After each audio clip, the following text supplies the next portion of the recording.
What's up, everybody? Welcome to PSI Love You XOXO Episode 7.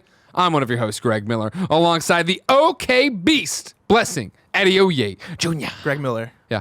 I feel like San Francisco is turning me into an alcoholic.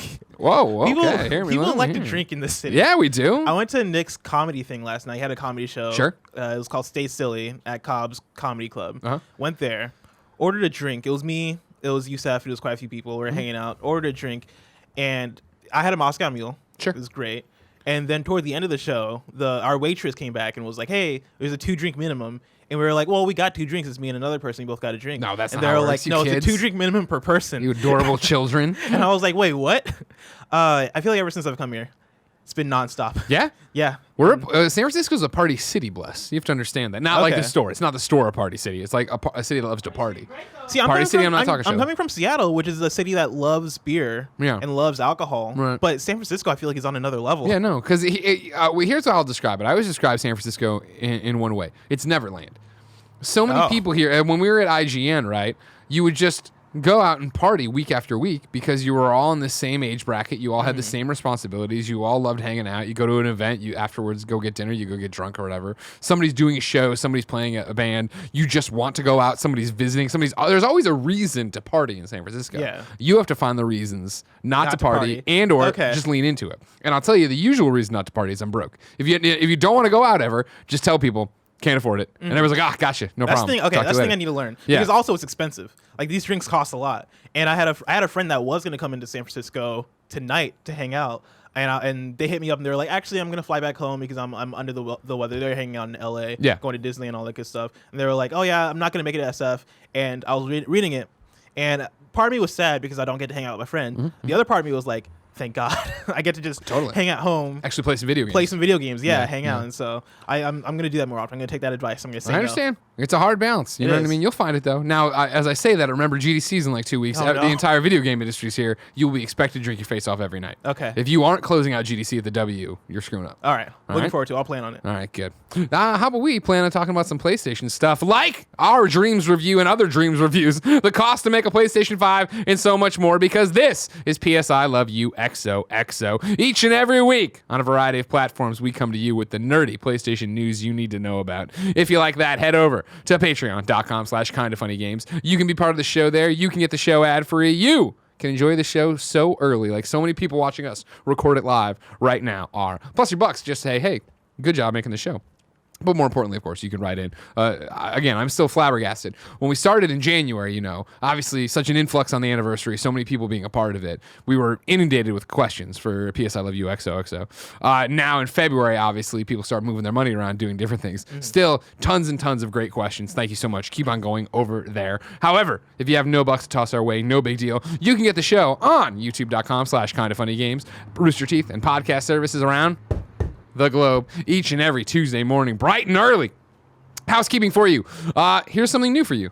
We're doing our first ever PS I Love You playdate. Whoa. Yeah, that's right, everybody. If you didn't know, Firewall 0 Hour, PlayStation VR, free game for PlayStation Plus this month. Kevin and I were talking, mainly me actually talking to the developers of Firewall, but we were talking of like, what better way to get people to play one of Kevin and I's favorite games on PlayStation VR than to say, hey, we'll play with you. Oh. So, Tuesday, the 25th of February, that's February 25th, Tuesday, at 6 p.m. Pacific time, we're all going to be on there playing together. What I think is coming together right now, David from Upload VR, who's done Kinda Funny Games Daily, is going to play with us, and he's going to stream from his house and do the whole thing. So I think what we'll do is, I assume you're in. Yeah, you got nothing to do. Yeah. Except go drink some more, huh? Well, we weren't talking to you. Nobody's talking to you about anything, Siri. The idea would be that I think we might all party up. Kevin, you're in too? What do you mean you don't know? You love Firewall. What's happening right now? Kevin will be I in. also got to check my calendar. I don't know what plans I made. You got nothing. I mean, who knows? That's what I say. Probably then me and David for sure, and then probably these two clowns party up together, start a stream over there, play with other people, and then just disperse into different groups. And play random matches and play with That people. sounds fun. And so all the kind of funny best friends, all the PS I Love You XOXO fans come to play together. The Firewall devs said they're down to support us. They're going to get on and play together with us. We'll be there. David will be there. All sorts of people playing PlayStation VR. How can people get involved? Just it's going to be open public matches. Okay. So just you can Just watch be the playing stream. at the time. Oh, the stream. Okay. If you wanted to, another cool thing to do obviously would be to at home or on the subreddit or on the Facebook group or on the Discord or wherever you are, kind of funny best friend, is I would say make your own parties there. Come up with your own fire teams. That way you can go out and play other fire teams there and hopefully run into our fire teams. That sounds fun. See what I mean? Yeah. I got some ideas here. Oh. Don't you worry about it. All right? I got things going on over here. Remember, everybody, I already did all that. I need to reformat this thing because this is still from, the template when I didn't know how I was going to intro the show. Yeah. And I'm still working on it, but I just intro the show like every other show. So why do I bother putting the Patreon call out there? I feel you. Yeah, you understand. I understand. Let's be kind to our Patreon producers, though. Of course, these people were nice enough to support us at the Patreon producer tier level during that there January. It is James Davis, David Mindtell, the Mind Freak, Mohammed, the Nanobiologist, Frankfurter, Thalia Floyd, Jesus Barrio, James Hastings, Quaid Burnett, Amon Martin, William A. Nance, Billy Laporta, Michael Bradley, Robin Weiland, Tom Bach, Jordan Luke, Casey Kern, Luke Pattinson. This is the one that got me before because I want to say Pattinson now because of the Batman. But there's no N. No, that isn't there. Julian Grutadaro. It's Julian. Max A. Blair. Cody Banks.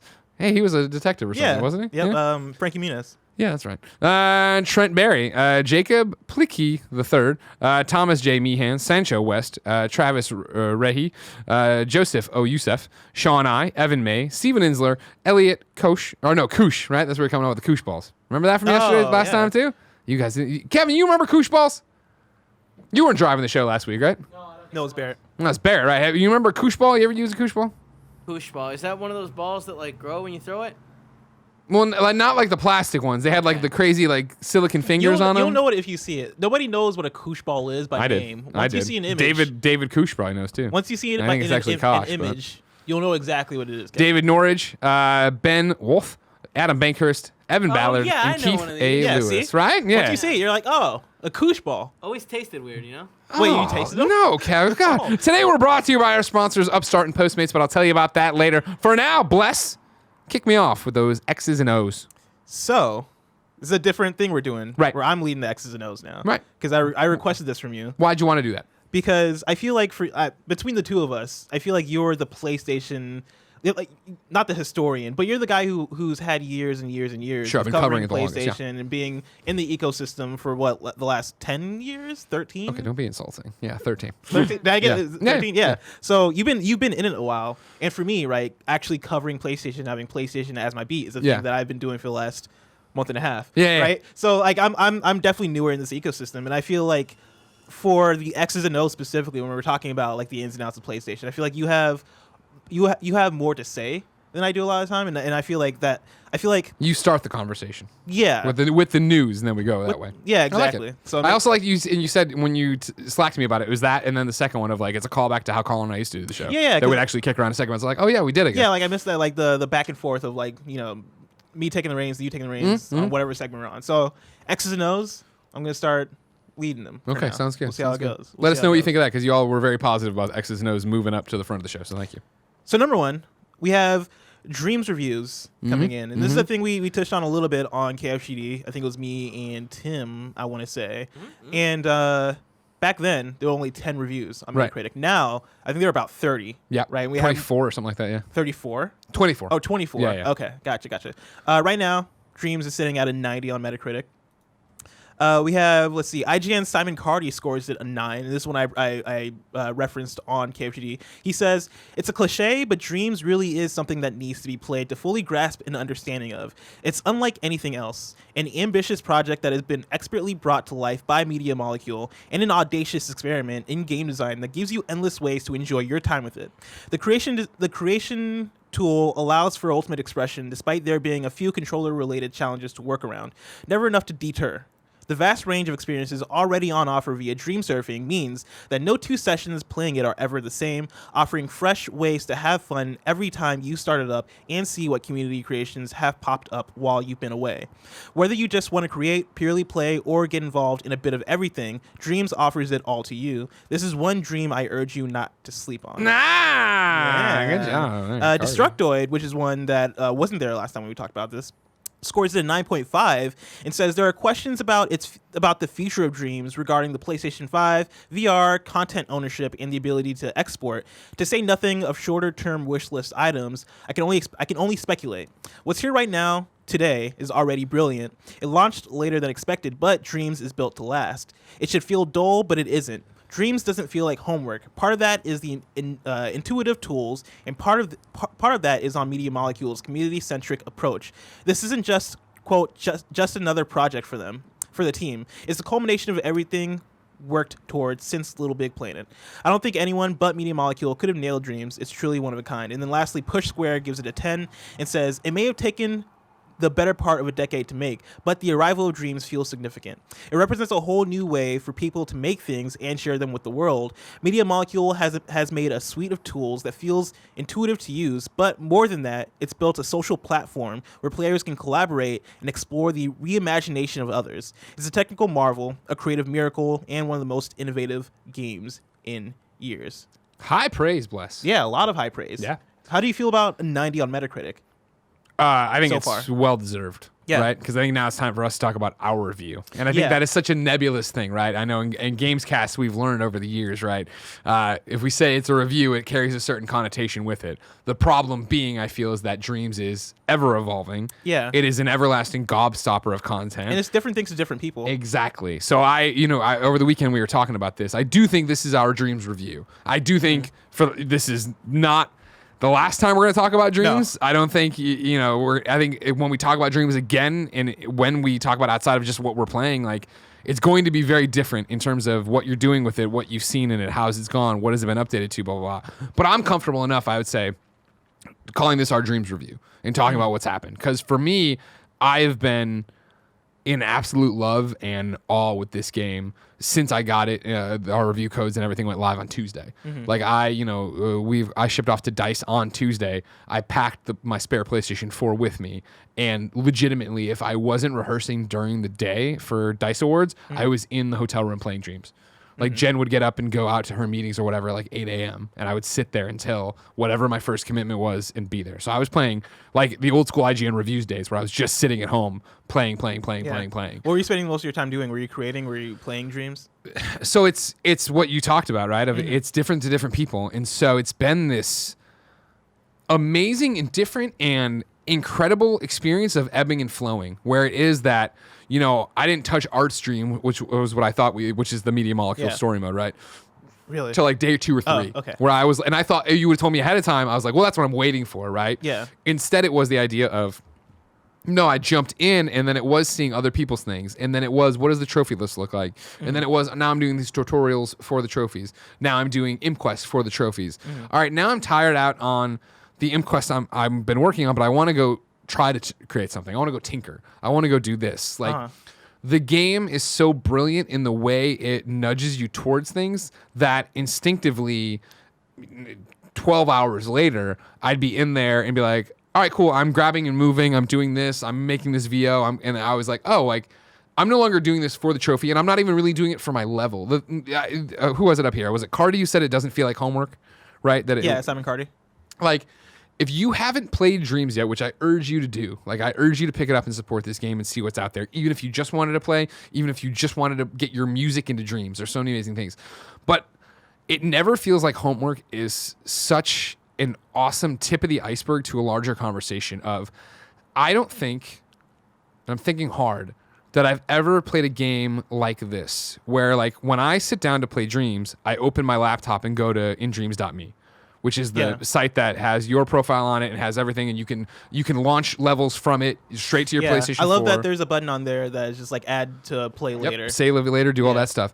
And when I'm in there and I'm there'd be so many times where I'd be playing Dreams in quotes, right? But I hadn't touched the game in 45 minutes because I'd gone down the rabbit hole of In Dreams. I'd started something, seen a creator I liked, brought the creator, because when you're playing In Dreams, it shows you a live feed of what you're playing. So it's right there, right? Like even right now, we're gonna, eventually kick to this PlayStation 4 to show something. Like when you click on my profile up there, my activity, my tools and stuff, it shows it right there of what I'm doing in the home space or what level I'm on. So you can click on the creator and see what they created and see how you did it, see the genealogy, start connecting all these things. And in the same way I talked about last year, how much I loved Telling Lies, because Telling Lies was a different way of playing a game, right? You're familiar with this? Yeah. Where Telling Lies is the one where you're watching video files, you're scrubbing through it, you're finding keywords What's and going it through. the successor to? Dude, I was trying to think of reaching the for name. it too. Her Story. Yeah. The sequel to Her Story. And Her Story we played as a Let's Play, and that's a terrible way to play it. Telling Lies I played with a cup of coffee and a sweatshirt while Jen did something on the couch behind me, and I had a notebook and I wrote all this stuff down. Dreams is like that. It's I don't know how it was for you, but when I went to college, right, and started taking journalism classes, that never felt like I was in class. It never felt like homework.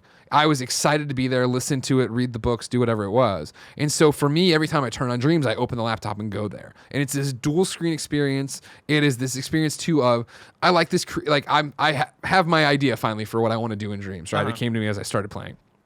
And as I got serious about it and started honing in on it, it's now that, all right, cool, here's the Excel sheet where I'm writing out all the VO I want for it, that I need to go through and name and have the file names and be super, like everything I've seen when I've recorded VO for something else. But going through and seeing other people's and being like, okay, this person makes amazing puppet heads.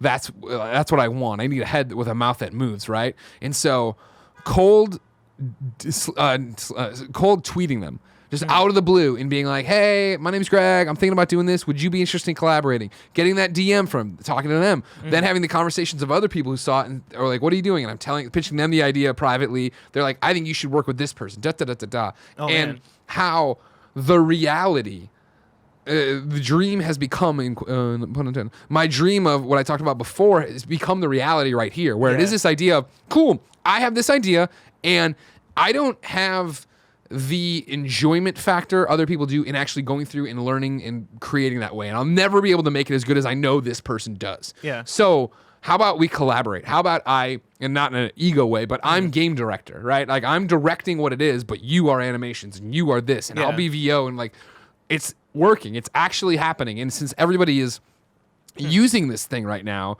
in such a collaborative, awesome way.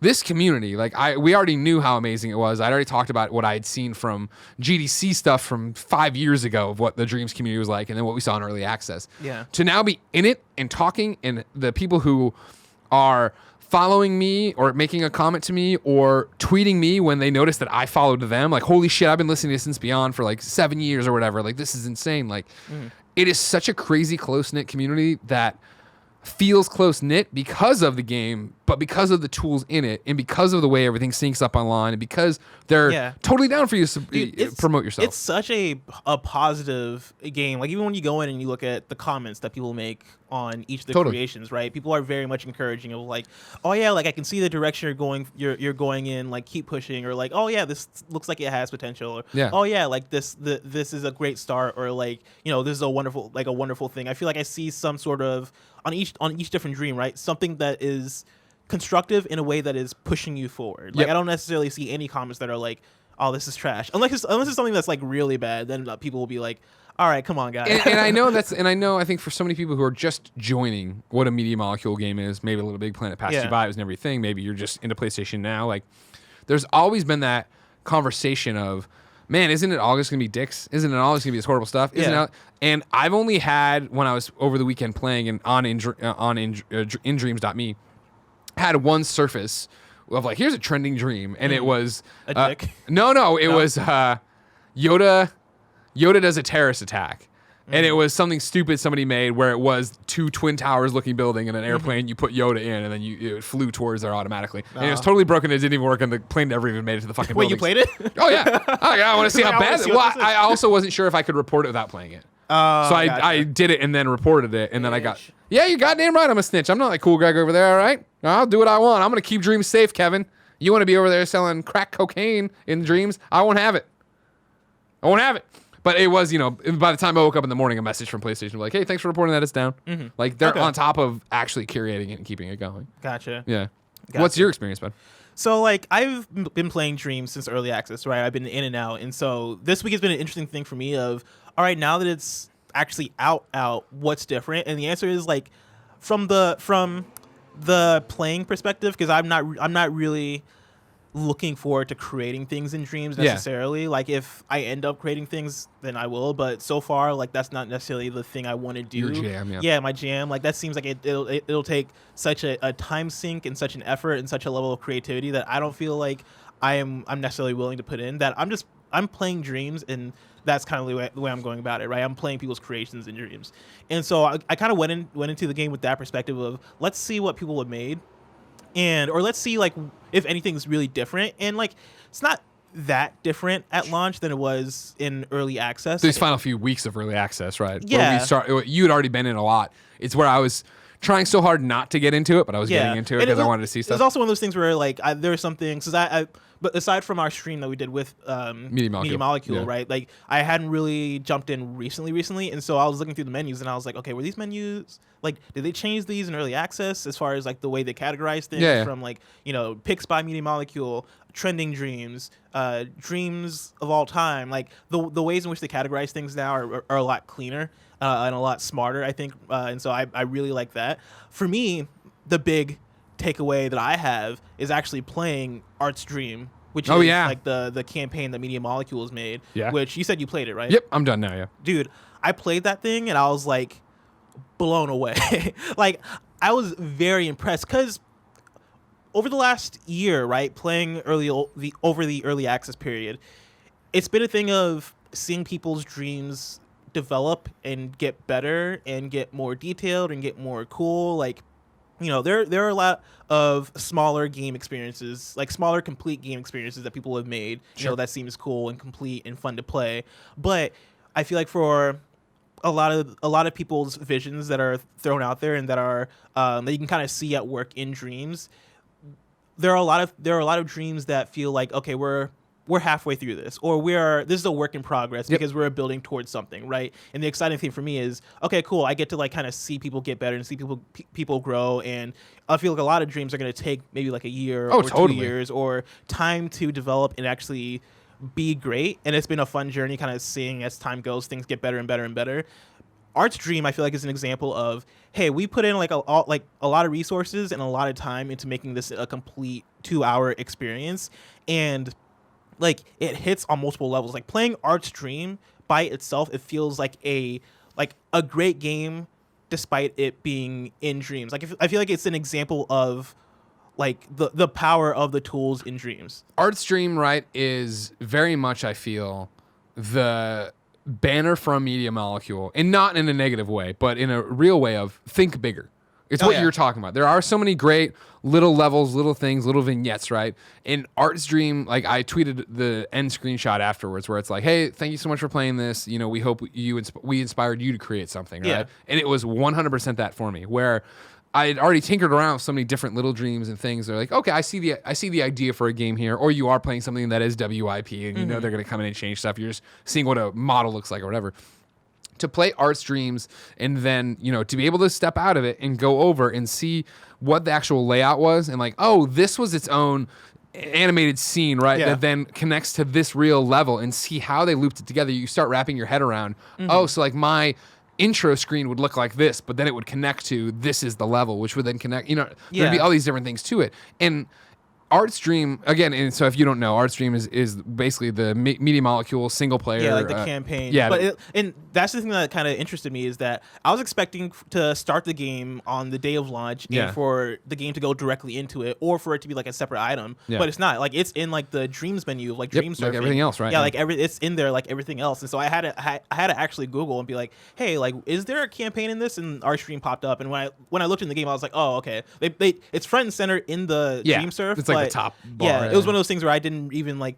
I was expecting something bigger. I was expecting like a Little Big Planet, like, okay, yeah, here's all your different levels, or here's like a full campaign. But no, it's just like a 2-hour, small experience. And small experience feels weird to say because it doesn't even feel like a small experience. The thing, I was getting there a little bit ago when you were talking, it cued in my head, right? Yeah. It is a great indie game inside this AAA Yeah. Sony first party game, where it is like, here's something incredibly artistic, incredibly personal, right? So Yeah. Art's dream is that Art was in a band and he left the band in a fight, and now he's dealing with that, and he's dealing with that by going through some of his past. And if you've seen or heard any of the coverage of Dreams from any of the many PSXs or GDCs or E3s, this is the collection of all those things. So that like the kitty woman with the mallet and like the robot platformer guy that looks like Astrobot, right? And like the artistic being in the train station as Art, the guy who's like in a suit with a hat. And it's one of those things where when I read the name Art's Dream and I was like, come on, guys. Really? Art's Dream? Is that what we're gonna call this thing? That's like the corniest, like, you know, beat your head over, like, oh yeah, Art Dream, nailed it. Art's Dream, all right, crushed sweet, it, right? And like playing it, and like the main character being named Art, right? And the game actually is like taking place like within his dreams, right? As he's battling with like whatchamacallit, like doubt his past. I was gonna say writer's block, but more so like creative block and all these things, right?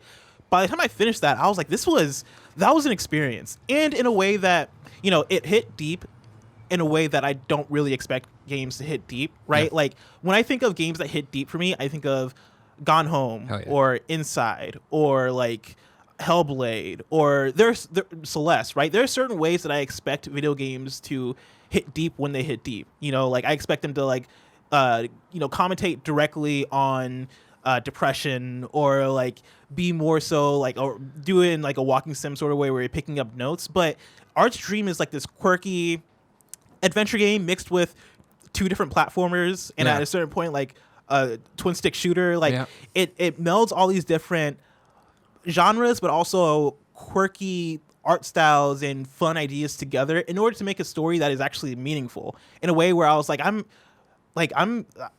I'm taken aback. Like I can't believe they pulled this off in a way that feels genuine, in a way that's actually hit for me. And that was part of my thing where I think I delayed on playing it because I wanted to see all the new stuff. And I'm like, I've kind of seen Art's Dreams. I didn't realize at the time, for a long time, we didn't know we were, but we had seen it.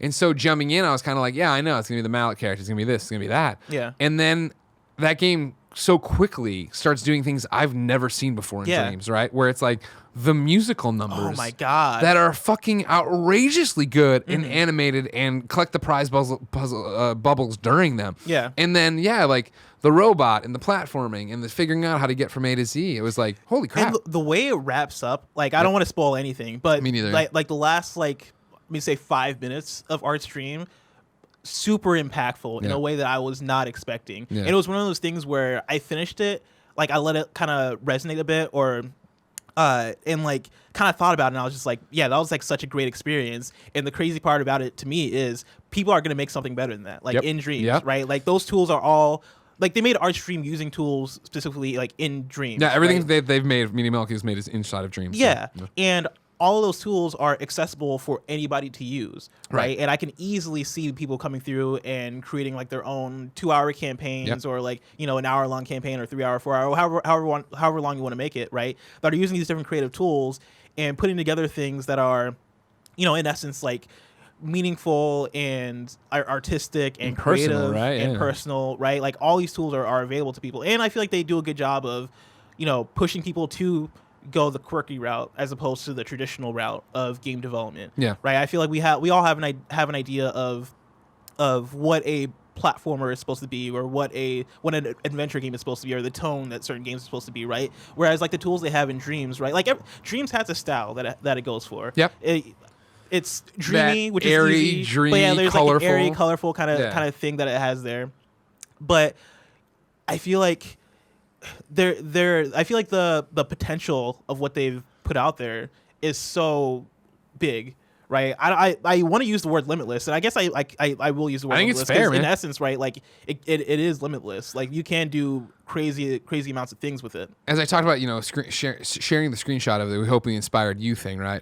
Like I got that my second time around because it all happened, and I sat there just like you, slack-jawed, like taking it all in of what happened. And like pretty much as soon as it ended, Jen walked in the room, and I was like, hold on. And sure enough, you know, I went back to the final, like the end credits of Art's Dreams. Yeah. And I'm like, this is just credits, watch this. And she sat there and watched it with me. She's like, how did they do this? Yeah. And like that is what is so amazing about this platform is that you ask it those questions, and then like I went and found an Ecto one that was light up and had the sirens and stuff, and I was like, oh, I want to remix this just to get the trophy. As this is what's motivating me on all these imp quests and everything else. And I brought it in and did it, and then it was like that thing of like when I was in edit mode and remixing it, I could see all the wires going to the buttons that make it all happen, and it was like, well, hold on a second, how did they do this? Yeah. And then I was like, I went up to the thing and I searched for Ghostbusters Firehouse and found one and put it behind it. And then I started like building a street, and I just puttered around for like 45 minutes doing this thing. And then I noticed that I had filled in the thermometer too much because it was really 2 Ecto ones. So there was already a lot going on. And I was like, cool. And just bounced, deleted it. And it's like, I feel like on so many levels, if I was to putter around in Assassin's Creed, you know what I mean? And I'm playing for an hour and a half, and then at the end I just quit and I lost all my progress on it. I'd be like, that sucks, blah, blah, blah. But back to this being homework that's not homework, it's this, you can't hold it, but I know I'm gaining experience and I'm doing the thing. And like, to sit there and challenge myself, I uploaded some VO for some folks, and to go in there and be like, how do I do this? You know what I mean? I was like, I just want to figure it out, and I'm fucking around with it. I'm doing it and doing it. And it was that thing of like, I had the files on my computer, and I had known from GDCs years ago, they told me you'd be able to get that off. And I'm like, how do you do that? And I Google around, and it's like, well, you have to take a male connector cord and a male connector cord and put it into your PlayStation controller. It'll think it's the audio. It'll think it's a microphone, and then put it in your headphone jack. And I was like, fuck, this is awesome. Yeah. And so I sat there for an entire, a night there, putting the audio in and like, okay, wait, the the mic volume on the controller is turned up really high, so I got to turn that down, balancing all these different audios to get the file in there, to have the file to then export privately, invite collaborators, have all that happen. It was just like, it is this learning curve, and I'm talking about, to your point, is different to everybody. Why are you doing this, Siri? I'm not talking to you at all. I'll put on D&D. It is this idea, right, that I'm very much driven towards this VO and this level I'm thinking, or I guess platform or whatever you want, creation. Yeah. And I look at Mitch Dyer, former IGN guy, my friend who's up in Montreal now making games, and he's been only tinkering in sculptures. And it's like that thing of like, oh yeah, I haven't even started. I haven't even started looking into that, and I know there's an imp quest for it, but like the painting, the actual building, like I've spent since Tuesday, with the exception of yesterday, because I played Mosaic, which we'll talk about. Yeah. But that's all I've played, and it has been all-encompassing. Yeah. And it is that thing of, cool, I'm a little tired of doing this. Stop, jump out. I'm going to jump into this. I'm going to jump into that. People are recommending. They're sending me their levels, right? They're doing all these different things. I'm going to jump in and look at that. I'm going to friends that, they said that, blah, blah. And then I'm like, well, now I want to go back and do another thing. I want to go find this. I mean, to speak to that, right? Like the idea of I'm going to go in and sculpt, or I'm going to go in and do this one thing, right? And make progress on that and collaborate with other people. I've been talking about how I'm not going to create things, right? Because that's not my bag. The other day I went in and I did some of the tutorials with the idea that I just want to see what the music creation tools look like. Yeah. Because I like messing around and making music in FL Studio, right, which is a program on PC. And I kind of just wanted to see, like, okay, how easy is it to do? Because like making music, you kind of want it to be tactile. You kind of want, I feel like the motion controls of Dreams, right? I couldn't imagine using a controller to make music. I go into Dreams, I do some of the tutorials that like teach you all these things, because you had to like go through a certain amount of, here's how you zoom in, here's how you pan, here's how you clone objects, all this stuff before you can actually access like the dream shaping. So I did that, and then I like, at a certain point, once it allowed me to get there, I just like skipped through a bunch of tutorials, which I shouldn't have done because they're there for a reason. But I was just like, what the hell am I doing? Yeah, but I was like, I'm smart. I just want to see what the music creation tools look like. And I finally get there. And I finally it takes quite a bit of tinkering around because I skipped the tutorials. And so I get in the menus and I'm like, all right, where's the, okay, cool. Sound shaping. All right, cool. That's what I need. And I get in there and I'm like, all right, so, there's a sound library. All right, cool. And I get into the sound library. I'm like, oh, these are a lot of great sounds. Okay, cool. I'm going to take this one and I'm going to place it in this 3D space. All right, what does that do? And then I click it. I'm like, oh, okay, cool. I can bring this up. There's a sequencer in here. Yeah. And then I go back to the sound library, drag a sound, put it in the sequencer in a way that feels intuitive for somebody who didn't didn't watch the tutorial or didn't go through the tutorial. Granted, at a certain point I was stopped because I was just like, I don't know what I'm doing. Totally. But it was one of those things, right, where I do that, I mess around with the sequencer, I then go into like a lot of music applications, like music creation applications have like a live play mode where you can like essentially perform live using the samples that you have. And so I go into that surprised that it's there. I was like, oh, cool, they have this. And I just tinkered with the sound I have for a good like 5 minutes, and I had a blast just like doing like the live performing mode, because the way it works, right, is that each of your buttons will correlate to a different like effect for that sound, right? And so like you then use, man, I wish I thought about this earlier, because I would have pulled this up on the TV because it's really fun. You have, is your save on the whatchamacallit? Cloud? You got PlayStation I don't know Plus? if I don't know if I saved updates? I didn't save the creation though. Because okay. Yeah, it's definitely not there. But basically, what it was there's visually, like, think of like a circle, like a Venn diagram sort of thing, right? But there's 4 sections. There's the bottom section, the right section, the left section, and the up section, right? And so using motion controls, I move my imp from section to section while pressing like the D-pad buttons and pressing the face buttons, and that then will. And I'm actually not positive about the space or the face buttons, but the D-pad buttons for sure. Those then correlate to different commands, right? And so the D-pad buttons might be like a different sound, but then like using the motion, I move to a different area of the Venn diagram, and that then triggers a different effect, right? And for 5 minutes, I was tinkering around with it, like essentially creating live music for myself just to play around with and have fun with. Yeah. And it was a great time. And it was one of those things where, you know, once again, I don't really have big ambitions of creating things in dreams, because I just like playing things. I like the laid back experience of just seeing what people create it, because that's what's fun to me. But I will probably go back at a certain point and make music. And that's the thing about it that I think so fascinating about what they've built here. And again, where I think it reaches so far beyond what we consider a normal game, where it is, I'm still playing, in quotes, the game when I'm on my computer writing dialogue, right? Yeah. When I'm drawing little mock-up storyboards, I still feel like I'm playing the game, right? When I'm talking to somebody and I'm communicating with them, all that for collaboration aside, when I'm in the Create tool, just puttering, not doing anything in particular, just seeing what it can do and where it can go and what I want to do. Like, this sounds so stupid, I'm sure, because there's people who are artists and everything else, but like, I can't remember last time I sat down with just a pen and paper. I was like, I'm going to draw right now. Yeah. I would never do that, right? I don't think that way, but I do want to do something like that in dreams. Yeah. And maybe I make the tree good enough that I want to upload it as a tree that you should use. Yeah. I feel like dreams inspires creativity so much. Totally. It's so weird how, like, yeah, you mentioned, like, I don't just pick up paper and draw, right? Yeah. And like, for me, now and then I'll open up an application and make music, right? But like, for a lot of people, you know, people don't just like try and make games out of nowhere. But dreams, you know, like, not only just having access to it, but getting into it and seeing the ways in which it tries to pull you in to do things, and how, like, when you're playing other people's stuff, the genealogy thing is so smart, because you can then see like certain parts of like how things are created and how things can come together easier than you would expect. You know, I feel like it inspires creativity so much. Yeah. And so far, like, I'm really enjoying my time with dreams. Yeah. So for you, what's some of the best stuff you've seen? I mean, should we get into blessing your dreams? Oh, sure. Segment? Do we have them? Oh, yeah. Kevin, run the graphic.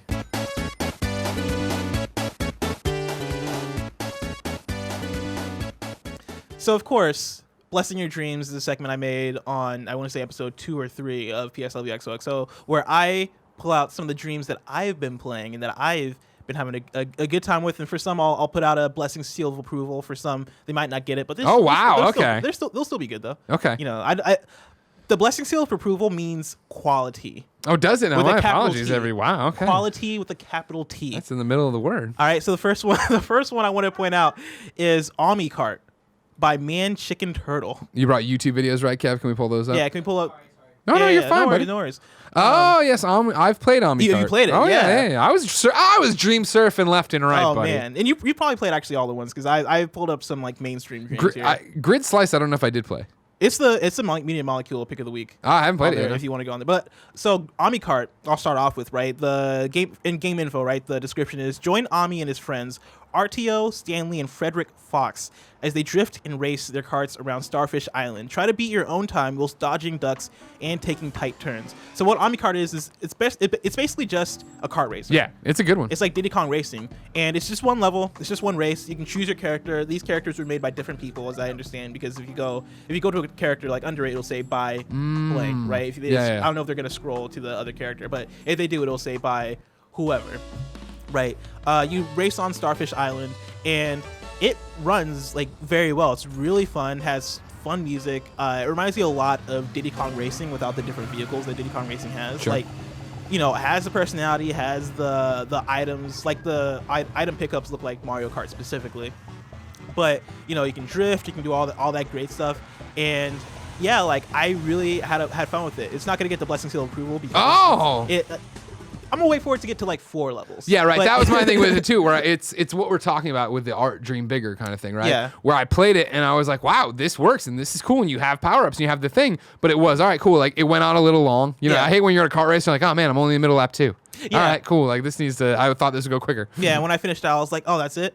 But still, like a quality creation. Like it's mind blowing that people can create like, even if it is just one level, create like that thing in Dreams. Create like what feels like a full thing. Next up is Grid Slice, which is actually, I believe, I forget if they call it Pick of the Week, but it's Media Molecule's like selection of the week. We're in a new week now, so it might have been last week. But essentially what it is, actually let me open up their indreams.me page. So the description here reads, Grid Slice is a 2D arcade game where you aim for the highest score by slicing through blocks. Features a 12-level arcade mode across 3 different stages with handcrafted spawn patterns, an endless mode, 4 block types with unique behaviors. And so basically there are like 3 different like I guess levels, if you want to call them that, stages you can choose from, right? Whereas there's this cross stage, there's like there's one after this, and then there's a third one. And it's saying here 4 block types with unique behavior. Oh no, those are the blocks.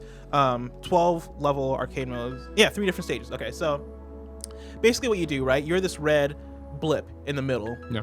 And what'll happen is blocks. Think like Beat Saber. Beat Saber blocks are gonna like flow across the screen. Okay. And you have to essentially go left, right, up, and down in order to slice through the blocks in the way that they're facing. And the game ramps up in difficulty and starts adding new elements, and it is such a solid creation, like gameplay wise. Like I think they do such a good job of making this thing like ramp up and getting you into it. Like by the time I got probably halfway through it, I was like, oh snap, like there's actual challenge here. And I guess the video I shared only has like the tutorial stage, but once it starts like ramping up, it gets very intense. So yeah, they throw in like the bombs, also like Beat Saber. Sure, yeah. But you're basically going left, up, right, and down in this grid-like sequence to then either dodge the bombs or hit the blocks. It's a really fun thing, really solid gameplay-wise. I highly recommend it. I will give that actually the blessing seal. Wow. Yeah, so run that graphic. Yeah. Why do we give you so many graphics? So yeah, those have. If you're an audio listener, you might be like, "Why the Sonic music?" It's actually because both of the graphics are, I guess, Sonic inspired. Sonic inspired, right? Which is a thing. It's a thing for me because I love Sonic, but also there's a lot of Sonic creations in Dreams. Oh so yeah, it works on that too. Which I was gonna bring in. Somebody in Dreams made Frog Forest, which is a level in Sonic Heroes. Yeah. I was gonna bring it through, but I was like, you know what, man? I'm gonna save that. Lower it a bit. Yeah, I'm gonna save that for when I come through and I have an all Sonic Blessing Your Dream segment. Wow, it's something to look forward to, everybody. Lastly, I have Kubrick by the Burger Van. Kubrick, let's see here. Let's see. The description reads, guide Kubrick across 6 increasingly difficult puzzle cubes as he seeks to complete his mysterious quest. And so basically this is another puzzle game.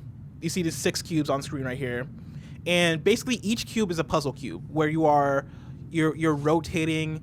So this is the character you play as, right? Just like a blue stick figure kind of dude. You're navigating them like platform levels, but you are rotating the cubes, right? So you're gonna see here, he's gonna get at a certain point he's gonna walk. Okay, so here he presses X and goes into the trance mode, which makes him float, and then you rotate. Oh shit! Okay. Yeah. And so you're basically trying to collect items and get to the next cube by figuring out like how you can match up things, right? So you walk to the right, and you see like the light up squares on the right, like on the cube on the right? Yeah, you're gonna have to line up the one that's going to be on the left cube to the right cube so you can then cross the bridge over to the next cube.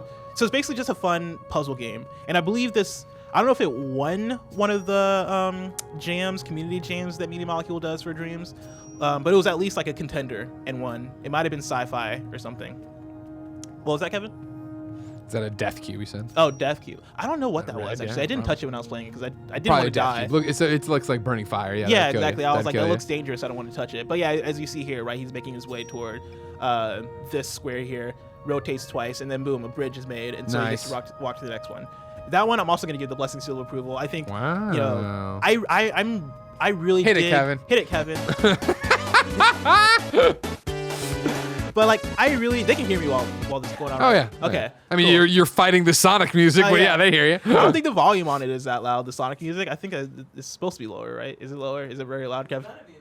Oh, okay.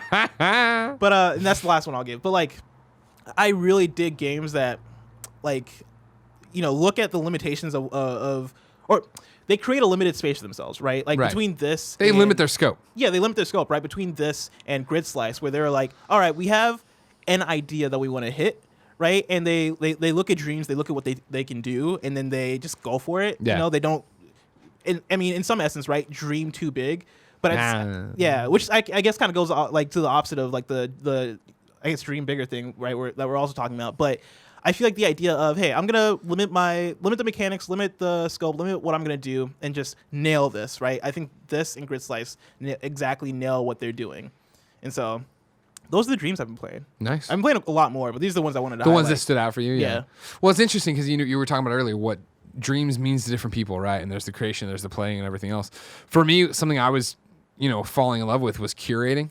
Like I made a list, right, of like my favorite games. You can find it at kindoffunny.com/Greg's Dreams. Oh, You like man, that? of course. Yeah, in your face, Of buddy. I course. got it ready to go. Remember too, hashtag I dream of PSI or ILY is what we're gonna. It's gonna be a dreams thing we're doing for this month, right? This first month, coolest thing you create, send it our way so we can talk about it at the end of the month. So, I think obviously one of the benefits of having a platform is using it to shine light on other stuff. Yeah. And so, yeah, when I got in there and started tinkering and realizing how I could make lists and what I could do with it, that's when I was like, well, I need to make my own, I start curating and get that curating power bar filled in, right? You know, XP or whatever. So yeah, Kevin, you want to throw it up there? You can see I've already pulled it. Scroll down, Kev. I know since you haven't played much streams, I don't think it makes sense to you, but if you scroll down, you see I've just been putting them here, collecting them, right? And so like things that are out there already that I think are just amazing things to see. Fallout 4 Dreams Edition. Have you played this yet? No, I keep seeing it. Dude, Yeah. like it is Fallout in dreams and probably runs better than Fallout at certain points, right? Galaxy Cadet 2020 is on this list too. Don't look into anything about it. Go just play play it. it. It's one of those games. What's the deal with art therapy? Because I was looking at that one. Art therapy is you got rejected from this museum, so you're gonna go take it out on the museum. So you go there with a bat that you have to hide and pull out, and you smash different art in the museum, trying to rack up the highest amount of damage without getting caught. So if they see you use the bat, the security will chase you. Otherwise, you got to like hide and hit it and do all this different stuff. Someone recreated the end of Rogue One. Spoiler alert if you haven't seen it. Dude, I watched. They did the end of Rogue One. Wait, actually, is that the one I watched? I watched one that was the beginning of New Hope. I guess they kind of spoilers. dovetail there. I guess, yeah, exactly. On there too, Don't Let Grandpa See is an amazing game where it's just a quick mini game of how long. I think there's an endless mode and I think it's 2 minutes, but it's your grandpa's babysitting you and you're supposed to be doing your homework, but you want to play dreams, so you have to toggle off of playing and going, and, like you have to look for his cue if he's gonna look over and try to get you or whatever. Kevin, if you can click, oh yeah, I guess. Let's go to the PlayStation though. I did bring one I wanted to show live because again, this is all up kindoffunny.com/Greg's Dreams. Follow, thumbs it up, but. This one is, there's been in the community, the Kind of Funny best friend community, a while now. People have been working on a Kind of Funny game, and I know that continues to happen. We looked a little bit of it with Media Molecule when they were in here the other day. However, this KF Front, the remix of KF Front by Shifty Fellow, and 3 others, right? Have you seen this yet, Kev? Turn on your microphone, because you're more than anybody, like, you are the heart and soul of the studio. Like, first off, look at little Greg. Or maybe little Tim. awesome. You know what I mean? Maybe little Tim. There was a lot of really people. could be A lot of people blonde call hair. that. I mean, the blue blonde eyes. It's the blonde hair, the blue eyes, but then Tim doesn't have that anymore, so who knows? Either way, though, like they went through and off of Google Maps made the studio, and I don't. And then when So impressive. That's scary. when you say the studio, awesome. it would make it sound like it's just our studio, but no, it is the surrounding businesses. Like Yeah, this it's the business over outside. here is completely correct.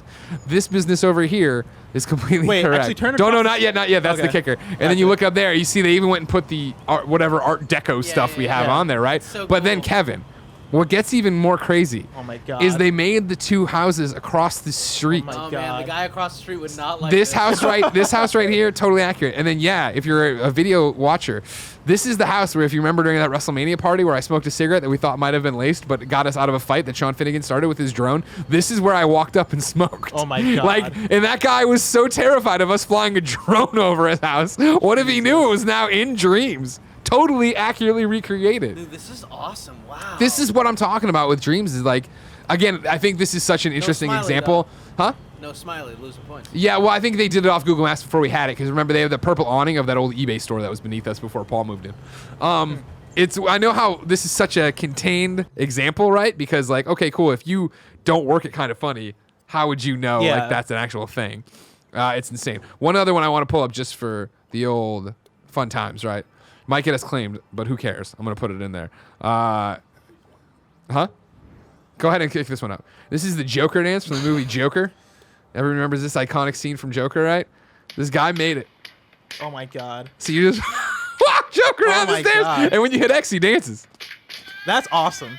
I put this on Twitter as a breakout, and it blew up. It like went crazy. People who love it. Like, this is what I'm talking about. You can click off, Kev. Thank you. That's funny. Like, Dreams is so fucking cool. Yeah, dude. It reminds me a lot, and I feel like this is going to take away from it, but I mean this totally complimentary to it. It reminds me a lot of Newgrounds, which, did you use Newgrounds a lot? Yeah. I didn't use it, but I popped in. I know what you're talking about. Yeah, I used to be like a little bit obsessed with Newgrounds, which was like, it was a website, and it's probably still a thing, but basically creative people would put up their like Flash animations or Flash games or like things that they've created on there for people to check out. And like I remember watching, there was like a fun mini series called Super Mario Brothers Z, which was a guy who made I think his name was like Alvin Earthworm actually. He basically made a Super Mario version of Dragon Ball Z that had Sonic in it and like the Sonic characters, and it's basically like this Mario versus Sonic thing, right? That was like a Flash animation that he uploaded there. I was like obsessed with it. But Dreams feels like that, right? That like the fan creation and the fan like being able to have access to stuff that the everyday person is creating, right? That, but bigger and more accessible, which I think is crazy to think about, because Newgrounds is like a huge thing, right? Like it's where Aaron from Game Grumps got to start. Yeah, right? it's where a lot of people got their start, as far as like like the animation community and like the fan made stuff, right? Dreams feels a lot like that, but yeah, more like, but with actually giving you the tools to create, and tools that are accessible and tools that are powerful. And then like the discovery aspect of it, I'm just enjoying so much that I for me, it's easy to imagine that somebody will start like a mini series, right? Like a 10 episode thing of like Mario and Sonic and I don't know, man, Aloy from Horizon Zero Dawn hanging out. Like I can easily imagine somebody making that and putting it up there and it becoming like the next one of those. And that's the thing where you said it earlier, but it's true. Like, there's limitless potential with Dreams, and where that is going to go is still such a interesting, nuanced question. But yeah, to your point, right? Of like, people like, if you are interested in making Flash animation, right? If you are interested in doing something machinima like Red versus Blue is, like, all the tools are there. You log in and you go into the search and you can find other people's stuff and you can put it in there. That's encouraged. Like, you don't, even if you just wanted to make scenes, you can go in and get the house and get the characters, get the things, and then learn really quick how to move mouths and how to do camera cuts. Could you imagine if this was huge when Red versus Blue first became huge? Yeah. Like, and there's still potential for it to like blow up in that similar way, but like all the tools are there. Like, I wish I had these tools in high school when I had time. I'm fascinated to see which way it goes, because we talked about it, at length, obviously, in the years of talking about Dreams. I still feel like this is such an amazing product that's doing so many amazing things that there's still such a huge chance it could never go anywhere. But riding the 1 week of it being out, I feel like it's already going somewhere. I feel like it's getting the attention it needs. The review scores are great. Like, it's not being looked over by critics. It's not too complicated. And does that translate to sales? Does that translate to a community? So on and so forth. I don't know. But I do think that and I shouldn't say if, when the community that's already there, already making so many amazing things, continues to make the next big thing, and then that gets headlines. You know what I mean? When the next big news story comes out, when there is something in here, you have to go see that somebody is just doing a sitcom that is Lara Croft hanging out with Aloy, right? Yeah. Like, that's going to happen, and that's going to be in there, and it's just going to be shorts, and it's going to have a following. And like, I'm preparing myself mentally for the day when when we're doing Games Daily and I'm looking through for a news story in my inbox and there's a press release from whoever, Tara Bruno PR or from Steph Tinsley or whatever other, I'm using way inside baseball PR companies right now, but Pop Agenda. Yeah. When there's something in there that is like, hey, this person's game is out and it's only a dream, like that's going to happen where they're going to make a big deal about it, and then it's going to be so fascinating to see how that gets handled and what people do with that. I really hope. I mean, this game's for sure coming on PS5. What I really hope, though, and this is the thing we've talked about a lot, but that it is a pack-in, at least like gameplay-wise, right? Like you can play games in 10 dreams levels for free, or something, right? Like, Even if it was every day, you got one random dream, which would never work. But like, I mean, I think I want fully actually like. What was that, Kevin? One random dream from their curated thing. Yeah, That would work better. I mean, I even want it to be like you can play dreams, you just can't create dreams without actually buying the application or buying the game. But if it is like a YouTube kind of thing of like it's YouTube for video games, right? Yeah. Like if that's what dreams could become, where it is user created, user content, right? And you get to like just go in there and browse. I think the potential for that for next gen and PS5 and the longevity of it, because this is a thing that's going to grow, right? I feel like putting it in the hands of the people is going to make it grow more, but I think regardless it's a thing that is going to grow because the power of the tool is just so like it's powerful.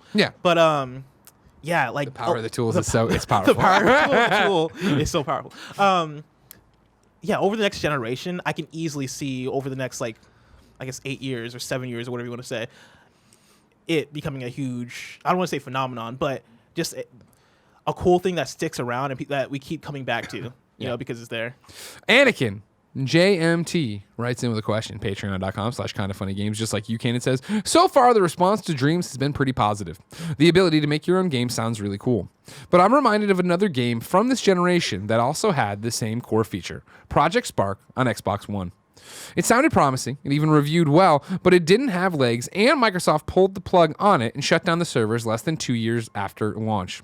Do you guys think Dreams can succeed where Project Spark failed, or is it destined to meet a similar fate? If you don't recall, of course, Project Start, like he said, Xbox One exclusive. October 2014 launched out of beta. It had already been doing betas for a while. And then May 2016 closed down. Has currently a 73 on Metacritic. Polygon wrote about the closure in 2016. Quote, this was an extremely difficult decision for our team that we do not take lightly, Team Dakota community manager Thomas Gratz said in a statement. When Project Spark transitioned away from active development last fall, many of our team members moved to other projects within Microsoft Studios. While this means there have been no layoffs at Microsoft, it also means that it's simply no longer feasible to continue the behind-the-scenes work involved with keeping Project Spark up and running with meaningful updates and bug fixes. So we have come to this hard decision, end quote. Polygon continued. Microsoft says it will offer credit, so they took care of people in the Windows Store or Xbox who had a retail copy of Project Spark.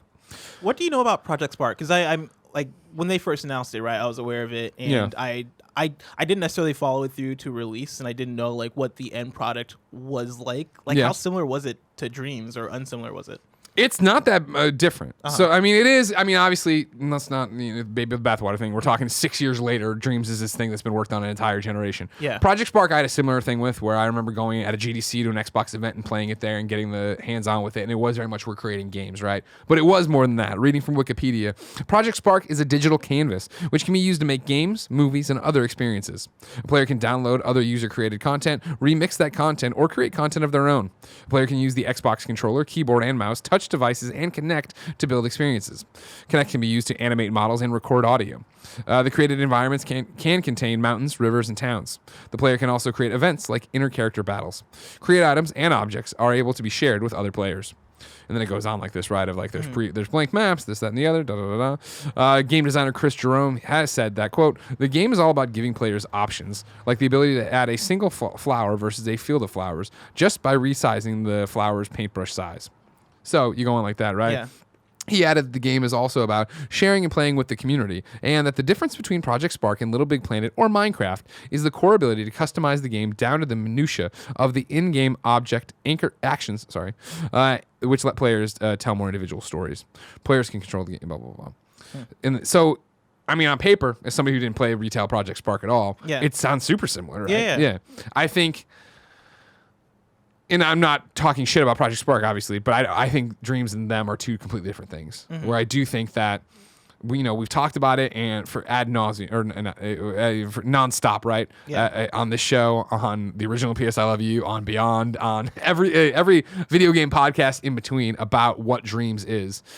I think now that it's here, on this first blush of creativity, on these review scores, on the community's reception to it, I don't have that concern that the rug is going to get pulled out from under them anytime soon. I don't have the concern that Media Molecule is going to be shut down anytime soon. There's a lot still going, how much does it cost to keep it going? What are the sales going to be, et cetera, and so on. But as we're talking about it, the excitement we have for it, the excitement I see in the community for it, I do think that while it may never get another launch day, it's never going to have that kind of thing, it is going to be a game that in a year and a half, in 9 months, 6 months, 3 months maybe, someone is going to create something so incredible that will get shared around and that will spurn or spawn Dreams purchases. Right? Like there are legs to this that are far beyond where we are right now. Yeah, and I think Dreams is going to get the support. Like I could see it getting, and there was a conversation we had recently of like, what does post-launch support look like for Dreams? Yeah. Like, is it packs? Is it Dreams? Like, what does Media Molecule do to support Dreams post-launch? Yeah. But I think whatever it is, we see a lot of that. Project Spark, I'm looking at video right now to see how it looks like creation-wise, and I think Dreams has power going behind it. Like, I don't want to speak too much about Project Spark because I don't know too much about it, but Dreams as a tool I think is super powerful, and it's been illustrated already by the creations we've seen. Like when Project Spark came out, Project Spark didn't have the thing of like people putting out PT and Dead Space and the list goes on. The Lara right? Croft level I ran the other night, right? Like there's so much or like stuff. the food that looks like almost photorealistic, right? I don't remember any of that coming out of Project Spark. And aside from that, right, I think Media Molecule as a studio is pretty good about sticking with what they're doing, right? Like well, my concern never was Media Molecule and their commitment to it. My concern was PlayStation 2020's commitment to Media Molecule. And I think the way the game has been received and will continue to be received, and I think will be at the end of the year in award categories, right? I mean, I think it's going to win a Game of the Year from somebody.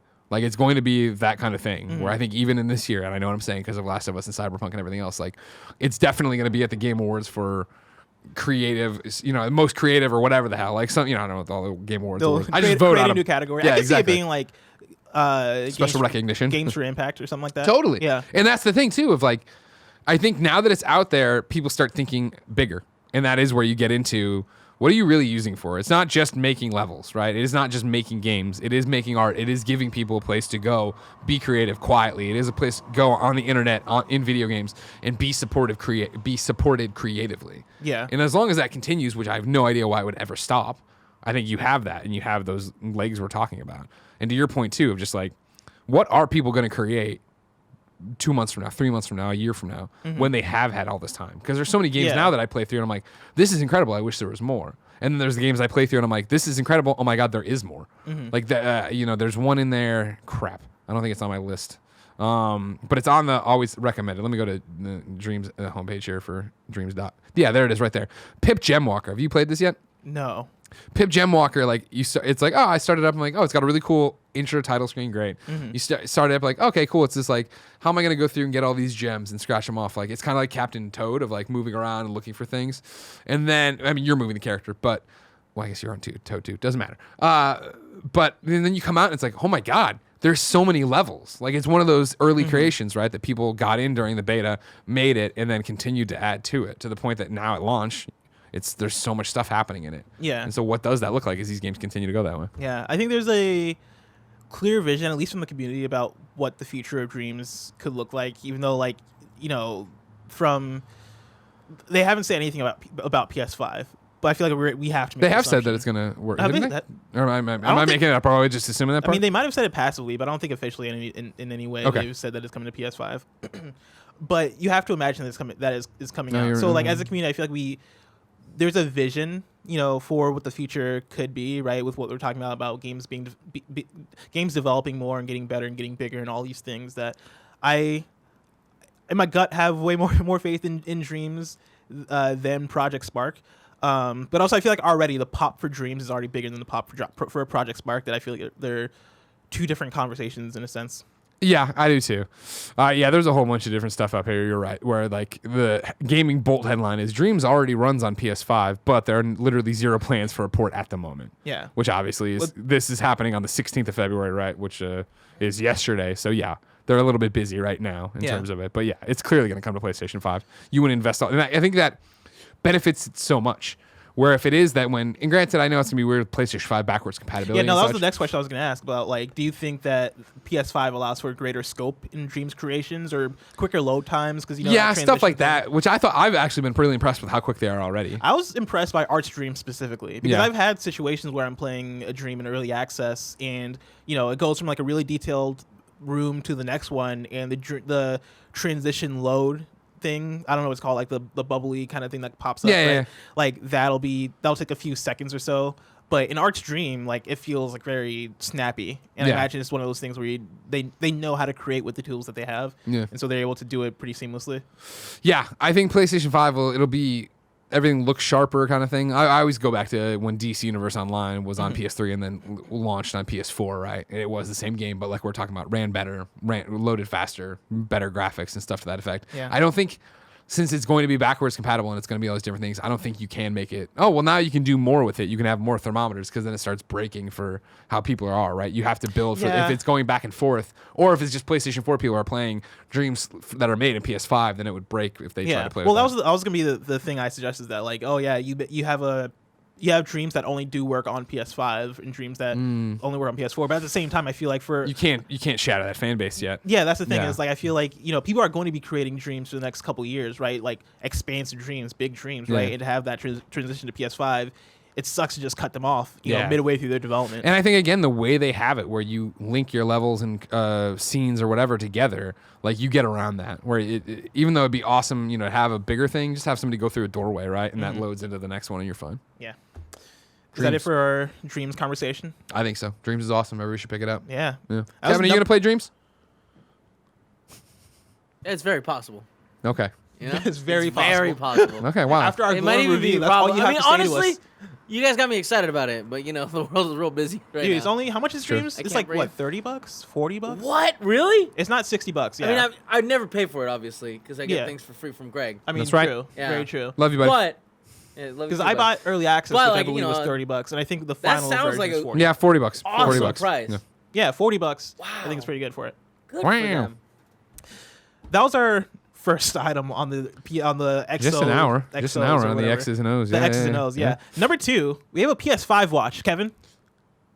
Now we need to add a sound. If you want, I can figure out a sound situation. Sure. for What do you the want it to audio be? people. I don't know, man. Maybe like a PlayStation startup from the what was the PS2? That was the I can do that. Ding.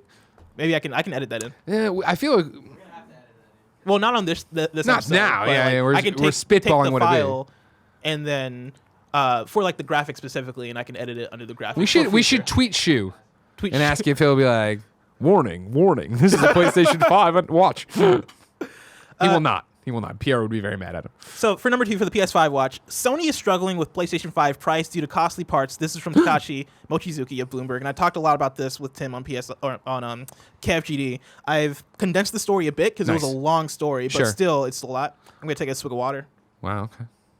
That's your thirsty boy. and I've kind of divided it into 2 parts. So I'll start with the part 1, and then we'll continue from there. Got it.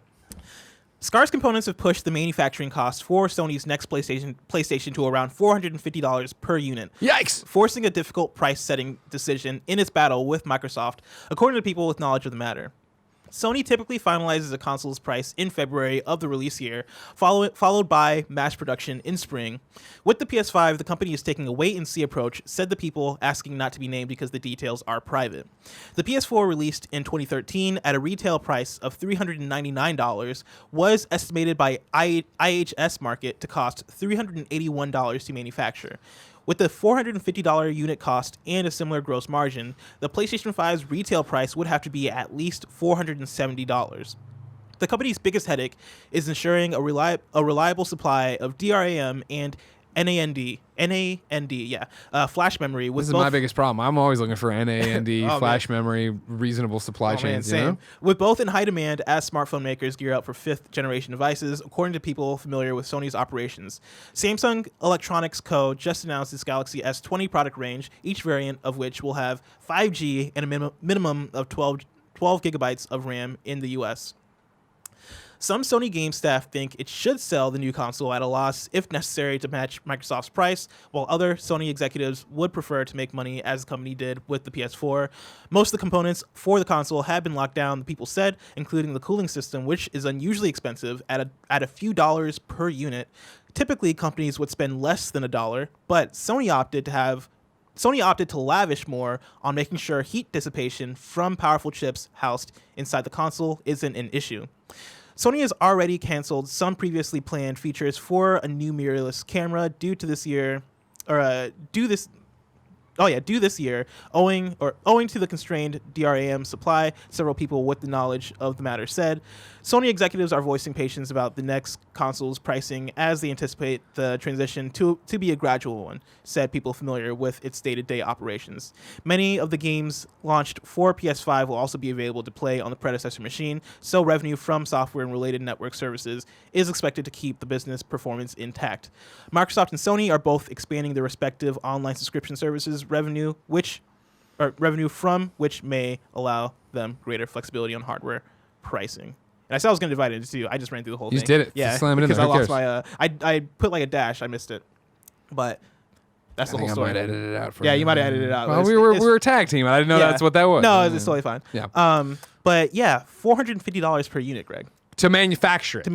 That's the big thing that it's caught up on, right? Like, Mike Futter went off on Twitter about this, where people were. You have it in here, don't you? Yeah, I have it under the thing. So Mike Futter, of course, been around the industry forever, right? Wrote the Game Dev Business Handbook. Has been at Variety, Polygon, GameSpeed, done stuff all over the place. He had done this tweet storm about it, right? People are misunderstanding a report about PS5 components. If the console manufacturing costs $450, there's still packaging, shipping, wholesale, and a retail to consider. $450 isn't where the cost stops; it's where it starts. Mm-hmm. The worry here is that about $500 cost to consumer. That may put Sony at a competitive disadvantage. We all remember $599 US, and how that dealt Sony a blow. That could put Microsoft in a position to strike a blow on price. And if Microsoft faces the same thing, it will lead to lower adoption. That would position Nintendo well, but otherwise will have a downstream effect on developers and publishers, depending on licensing approach to next-gen titles. Anything over $499 is going to get a lot of negative attention, and it's going to depress outlook for the near term. And he goes on like this, going back and forth, talking to a bunch of different people. But yeah, even still, right? $450 is what it would cost them to make the bucks. Yeah. Right?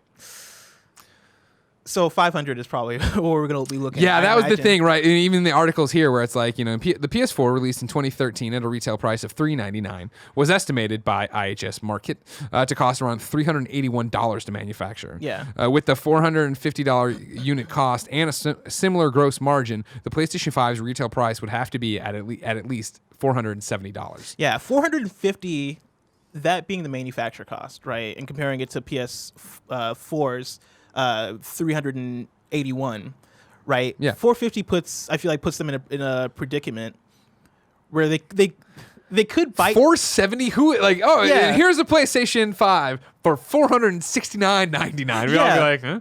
Because they obviously they don't want to eat $50 per unit, right? Yeah. But that could still be a thing for them, right? Totally. Especially talking about I'm missing the story, but somewhere they talk about how most consoles are sold at a loss. Because they're making money off of subscriptions and software, right? And somewhere in the story, let's see, many of the games launched for PS5 will also be available to play on the predecessor machine, so revenue from software and related network services is expected to keep the business performance intact, right? And I think me and Tim had a different read on that when we talked about it on KFGD, where I read it as some games launched as launch titles for PS5 are probably going to come out also on PS4, right? Thinking of like PlayStation exclusive launch titles. So say Knack 3 comes out as launch title, which is my go-to for some reason. It's always Knack 3. Yeah. You're always playing to the Facebook group. Exactly.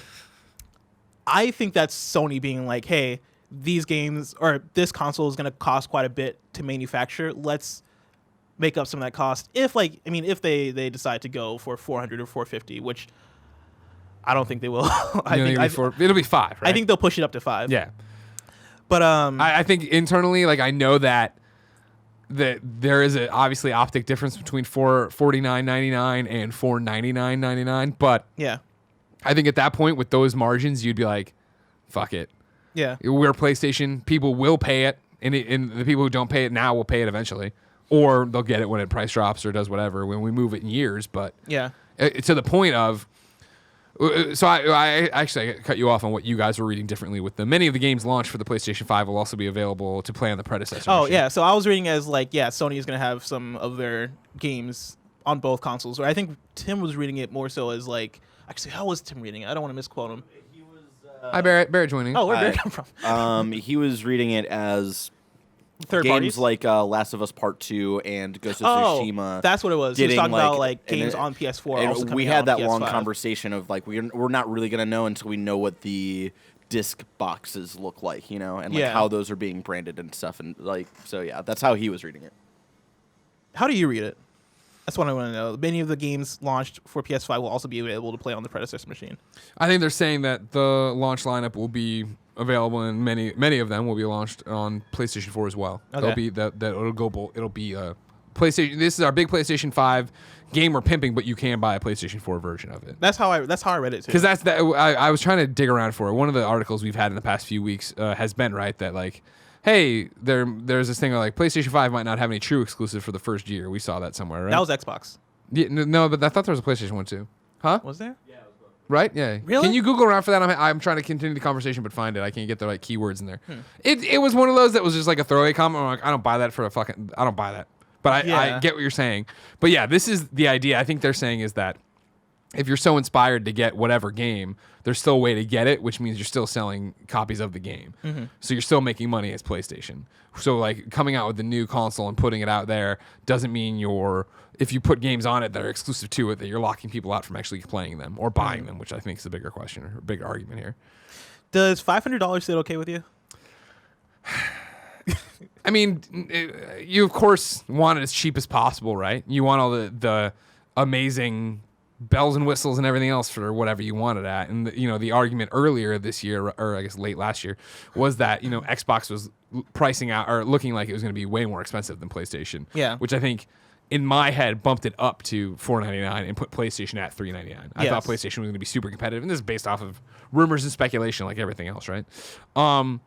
It's not what I want to hear, but I'm not against it either. Like if it is this awesome box that is running way better and running way faster, and there was, is it this article or the other article that was talking about the cooling unit, and that's going to be, they're opting for a really nice cooling unit. Yeah, that's doing all this these, article. Yeah, like, went for the lavish. if it is that they're going to come out and have this argument that, hey, this is the PlayStation 5 and it's our best constructed box ever. It's going to be quiet. It's not going to overheat. You're not going to worry about your thermal couplings undoing like so many PlayStation 4s make so much noise. There's an argument to that, and especially if we are sliding into this scope, right, of, hey, we are this one ecosystem. Bear, did you find anything? Do we imagine this? I think so, maybe. No, maybe. I'm pretty sure you're talking about the Xbox One. I distinctly remember the Xbox Okay. One. I'm not saying that. Because the Xbox One did have the wording of like for the first year or two. Yeah. I'm with you, Greg. We're from another universe. We got Mandela effect? Yeah. Kindoffunny.com/you're wrong, maybe. Sure, if you can find it. I'll throw that open right now. So what do you think what do you think for $500? I mean, I think it's a bummer. I think it's going to come into play with whatever Xbox's price is. Because if Xbox Series X, I don't believe that the X is going to cost $400, but say like the X comes in at $500, and then Lockhart or whatever, Anaconda, whatever it's called, right, comes out at $400, like the lower version, or $300, depending on what the features they cut for it are. Yeah. Then I think it could be that could cut Sony at the legs a bit. Like that could be, I mean, not tragic by any means, but it could definitely swing the needle towards Xbox a bit for the whole marketing conversation of Xbox versus PlayStation. That's inevitably going to happen. But like, from all the things they talk about that are in the PS5, right? The ray tracing, the SSD, even with the lavish cooling that they talk about here, right? Lavish cooling. Like, it sounds like something that's going to be expensive. So $500 doesn't surprise me. It only surprises me in the context of competition. That's kind of where I'm at. In the context of like competing with Xbox. Sure. Yeah, I can't come up with what I'm looking for here. So me and Bear definitely dreamed it together in our heart-shaped bed. All I can find is this nonsensical rumor that it wouldn't have any exclusive launch games, which of course doesn't make any sense. And it might just be lines crossed in terms of certain games, because obviously certain games are going to be cross-platform and have a million different things going on. Because many of the games launched on the PlayStation 5 will also be able to play on. Is Godfall coming out on PS4? Godfall was the PS5 game that was announced at the Game Awards. Right. I don't know. What do you got for me? Platforms: PS5, Xbox Series. No, it's not coming out on Series X, is it? Godfall? Probably, right? I don't think was it an exclusive. I thought it was just the first time anybody said PlayStation 5. Okay, no. Here it says PlayStation 5, Microsoft Windows. Yeah, in the trailer it only said PlayStation 5 for Godfall. Sure. In the Game Awards. Got them headlines, right? Yeah. And that's the last time I ever thought about Godfall. Yeah. Cool. I mean, every time I Thanks for see saying it, I'm PlayStation 5. like, this game could be. It looks like a launch window, like next gen game, but in the ways that it just doesn't have any personality. But every time I see gameplay of it, and every time I hear the description of like it's a loot slasher, I'm like, this could be fun. It'd be a bit fun. Nah. No, you're not into the multiplayer loot slashers No, that take place in a fantasy world where you can No. choose your class, probably customize your character. No, probably. I bet you can customize your character at some Published by point. Gearbox, No, it doesn't do much. developed for by me, man. Counterplay Games. No, it's just you keep saying words, but I mean, like, no, it's not doing it. You know It's what I mean? weird because on the Google, when you Google type Godfall, right, on the actual Google page, it says Xbox Series X, but then you go to the actual Wikipedia and it doesn't say that, and so I don't know who to believe. No, I don't really care. No? No, Godfall. Can Well, I mean, go wherever it goes. that then plays into like the idea of the first year launch thing of like, if that's coming out for PS5, only on PS5 and not on PS4, then we have our answer right there. Sure, that's true. But again, it's many, and I didn't mean it to be all. I didn't mean to be none. okay. I'm sorry. I meant it doesn't matter. Gotcha. Doesn't matter. I mean, according to this story, right, we're going to have probably more cross-gen games. Sure, but in many of the launch games period. launched on the PlayStation 5 will be able to play on the predecessor machine. I think that just means like Madden's going to be on both. That's how, you know what I mean? That's what I take away from it. I don't know. So I don't think it's going to be more than usual. No. But No? you figure out, like, look at a launch lineup, right? Or launch lineups are often cross-gen like that. Well, I guess no. We talked about this last time, right? Whereas Madden, even Madden had Madden 25, right? Which was just the thing. It's crazy, man. Video games. It's the normal thing where on PlayStation 5 Watch, we're just grasping at straws here. We are. Just whatever. I don't know. Let's- What is the let's rumor going to be? speculate. Now for $599, or I'm sorry, $499. I hope it's not that. I think you'd sell a lot more, but they know that. If it's got to be that, it's got to be that for the whatever components. for X's and O's, am I the question guy or are you the question Whoever guy? wants to be the question, ask the question. Malcontent Ronan writes in and says, we keep assuming the PS5 reveal timeline will mirror that of the PS4, but with Sony not attending E3 this year, that simply doesn't seem possible. Do you expect the eventual PS5 reveal to come via a big stage show the press gets invited to? Because if so, Sony this time cannot follow it with a showing at E3, which is to say that this one show will be the only one. It'll be the one where we get full details on price, release, etc. If that's the case, surely there's no way they do it before May, when E3 will be on the horizon, unless they suddenly decide State of Play is the place for real PS5 details, which just doesn't fit the format. This is the timeline I see. Thanks. Malcontent Ronan. I definitely think it's another big event that you invite press to. That you have them, we get it. We all go there. We hear this presentation, and then in this other room, this other ballroom, you can come play with it and do this thing and do your reports on it and all these. That's how I see it happening. And maybe I'm just old school in that way, but that's how I see it happening. I see some form of that happening. Like I think we talked this to death, and like this is a thing. This is one of the things that we've thrown out there. But I like the idea of it being a state of play. And like Last of Us, right? Yeah, like Last of Us, where it is like for the public, it's a state of play, right? But then media gets invited to actually like have hands-on with it and then report back with their impressions and all that stuff. Yeah, where it's a state of play that happens on the day, and while that's happening, we all watch it somewhere and then go to this thing and actually play with it and do it. Yeah. And it'll be more like a state of play that is more so like the Stadia Connect, where it is like, here's all the details for this thing. Because the first Stadia Connect was actually like, okay, here's what this service is, right? Where this would be this first state of play, if they do it in a state of play, where it would be, all right, here's a console, or here's something that isn't games. Because state of plays have been pretty much all like, here's software that we're working on.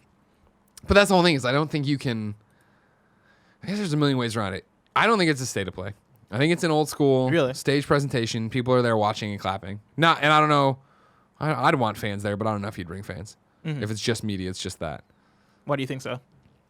It's a console reveal. You know what I mean? Like it's the real bells. It's a literal press conference, which they don't do anymore. But I don't know when's the last time they had news that they needed like a real press conference for. You know what I mean? A press showcase to get everybody on the same page and get them hype and explain the information and then have them go play it.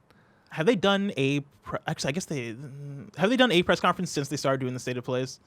No. I want to say, were they not at a TGS or anything recently? No. They were there, but I don't think they've done like an actual press conference. They didn't do a Gamescom thing.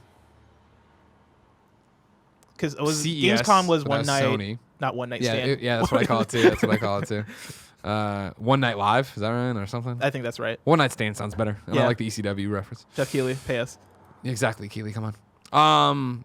Yeah, I think you have to go big for this, and you have to do it that way. And yeah, I think May makes sense, which is why I moved my prediction there a long time ago, right? When it was like, the Wired articles are the February event, so you do it in May to usurp E3, and then you ride it out. And I say you probably do the same thing. I thought as a press person, the PlayStation 4, when we got our console units and got to go and interview people, was one of the best press events I'd ever been to. Not for the bells and whistles of like getting your PlayStation 4 engraved or any shit like that. The fact that it was me and Scott Lowe and probably somebody else. Oh, Caleb, I think from IGN. We went out to New York. This is like the week before it actually launches or days before it launches. Went out to New York, checked into the hotel, and then woke up the next morning, and it was that we all went up to this one big meeting room with other press people, and then we all got maps and assignments and interview times. And we went, Sony had the entire hotel done. So you'd go down to this one floor, and it would just be like, Kojima's in that room showing you Ground Zeroes. Over here, they're showing you that game Anthony Gallegos worked on with Jared. That was the shooter. Doesn't matter. Then Warframe's over here. And then this is Madden's over there. And like Blacklight Retribution? That might be it. I forget. Is it free to play? Yeah, it was free to play. Oh, it was similar to Godfall, where it was a big deal that like this is one of the first PlayStation 4 games. It was probably Blacklight Retribution, I bet. It sounds right. Or Planet Was that in Seattle? I don't know. Okay. Well, I just remember having a free to play shooter on PS4 and being like, oh yeah, this is why not? Let's do this. Yeah, I gotta do something. And so but we went room to room and played those games and did the things, and then you got your unit and we got to go play in our hotel rooms and then file reports on that and do all these different it was such an awesome. It was like an E3 in one hotel. You know what I mean? Where you didn't have to worry about anything else. It was all right where you needed it. I think you do that for PlayStation 5 again, if it warrants that, which I assume it's going to because it's a launch event for this thing. Yeah, exactly. Yeah. Number 3, and I'm gonna speed round all the rest of these news stories because we are deep in the show. And so number 3, Sony paid $229 million for Insomniac Games. This is from Brendan Sinclair of Gamesindustry.biz. Sony has revealed the price it paid to make longtime collaborator Insomniac Games part of the PlayStation family. According to a filing made today with the U.S. Securities and Exchange Commission, the acquisition of the studio cost Sony $229 million, paid out mainly in cash. Sony announced the deal last August, following up on the success of Insomniac's PlayStation 4 exclusive Spider-Man game. At the time, the studio's sale, the game had sold more than $13.2 million. Well worth it. Well worth it. Yeah. Right. Not in a when this came up on Games Daily, we were talking about how it's actually not that much. Yeah, I was gonna say this doesn't seem like a lot for Insomniac. It'll pay, and it's like what a great move to keep Spider-Man with him, keep them connected with Spider-Man, get Spider-Man 2. What a great move for them just to be under that banner now, and again for Insomniac in general to just be able to make games, focus on making the games. We have people run the company for you and run HR for you and do all these different things. Yeah, great for PlayStation 2 because I feel like a lot of the legacy of PlayStation was with Insomniac. Of course, when you look at Ratchet and Clank. Actually, specifically Ratchet and Clank because I love Ratchet and Clank. This gives them more reason probably to actually bring it back. And so, let's see, another one to add to the speed round. The Last of Us 2 is coming to PAX East. This is from Arne Meyer of Naughty Dog. Arne Meyer. One of the few names I'll ever be able to correct you on the show. From February 27th until March 1st, PAX East attendees will have an opportunity to play Patrol, featuring an early area of the game where Ellie and Dina must venture out of Jackson into the surrounding areas to clear out infected. The demo will span an hour of gameplay and provide just a small glimpse into what awaits you in the full game. Exciting. Incredibly exciting. I think a lot of people are going to be super disappointed. Like that's what Really? I played, right? No. Okay, great point. Let me dial that back. Yeah. Not by The Last of Us Part 2. okay, I was gonna say. People are going to go there and be blown away. I love The Last of Us Part 2 from the demo I played, which is this and then the other part where you're fighting more humans, right? But this demo will span an hour. I sincerely doubt PlayStation is bringing 30 PlayStation 4s running The Last of Us Part 2 to this. Like, those are going to be the hottest tickets in town. Oh, right? yeah. They want you to download the PlayStation Experience app, check in on the day. They're going to open up more slots. That's fine. That's all well and good. But, like, that's going to be getting the golden ticket if you actually get in to see this game. Oh, yeah. Unless they say the demo spans an hour, so it doesn't sound like they're cutting you off. It doesn't sound like they're like, all right, you're really doing 15 minutes of it. It sounds like you're going to go in there and tinker around for an hour and do what you want, which is awesome for the people who get it, and chaos and anger That for just the means people who not don't. many people are going to get it. Yeah, right? Yeah, well, I think that makes the app thing nice, that you get to sign sure. up through an app as opposed to like Wait in that line forever? Yeah, waiting in that line forever and then rushing to get into that line or camping out or doing whatever. Yeah. So that it's a nice, cleaner way to go about that. Yeah. No, that's a really impressive part of the demo, and I'm excited for people to play it. Sony has patented an AI tool. This is from Matt Kim at IGN.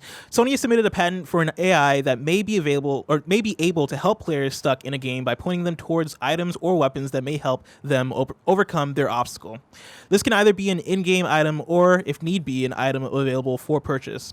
In a patent filing for something called the In-Game Resource Surfacing Platform, Sony describes a scenario in which a player is stuck in a video game that they may need help to overcome.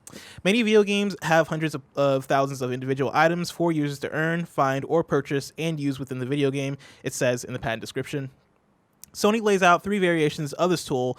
One is where the AI identifies the current state the player is in while in a game and cross-references it with other players who successfully moved past that point. Quote, the method provides an operation for selecting a resource that is usable by the player to complete the objective based on the one or more resources utilized by respective other players during said successful attempt of completing the objective, end quote. Meaning the AI will find out how other players completed the obstacle and point the stuck players toward that solution. The AI tool may also point players towards an item in a store, in-game, or online that can help complete the objective or even advance the game to a point past the obstacle. So there you go, a new patent for AI that's going to point you to... I was surprised you pulled it for it, yeah, because I thought it was interesting. Sony and companies all over the place patent the shit out of all sorts of goofy stuff you'll never see. This is interesting, but this is interesting the same way I think when they bought Gaikai and like when they were during the February event for PlayStation 4 and were showing so much stuff and you're like, that never happened. We never saw that actually come. Not the ways some of the very specific things they were talking about. Oh, like being able to...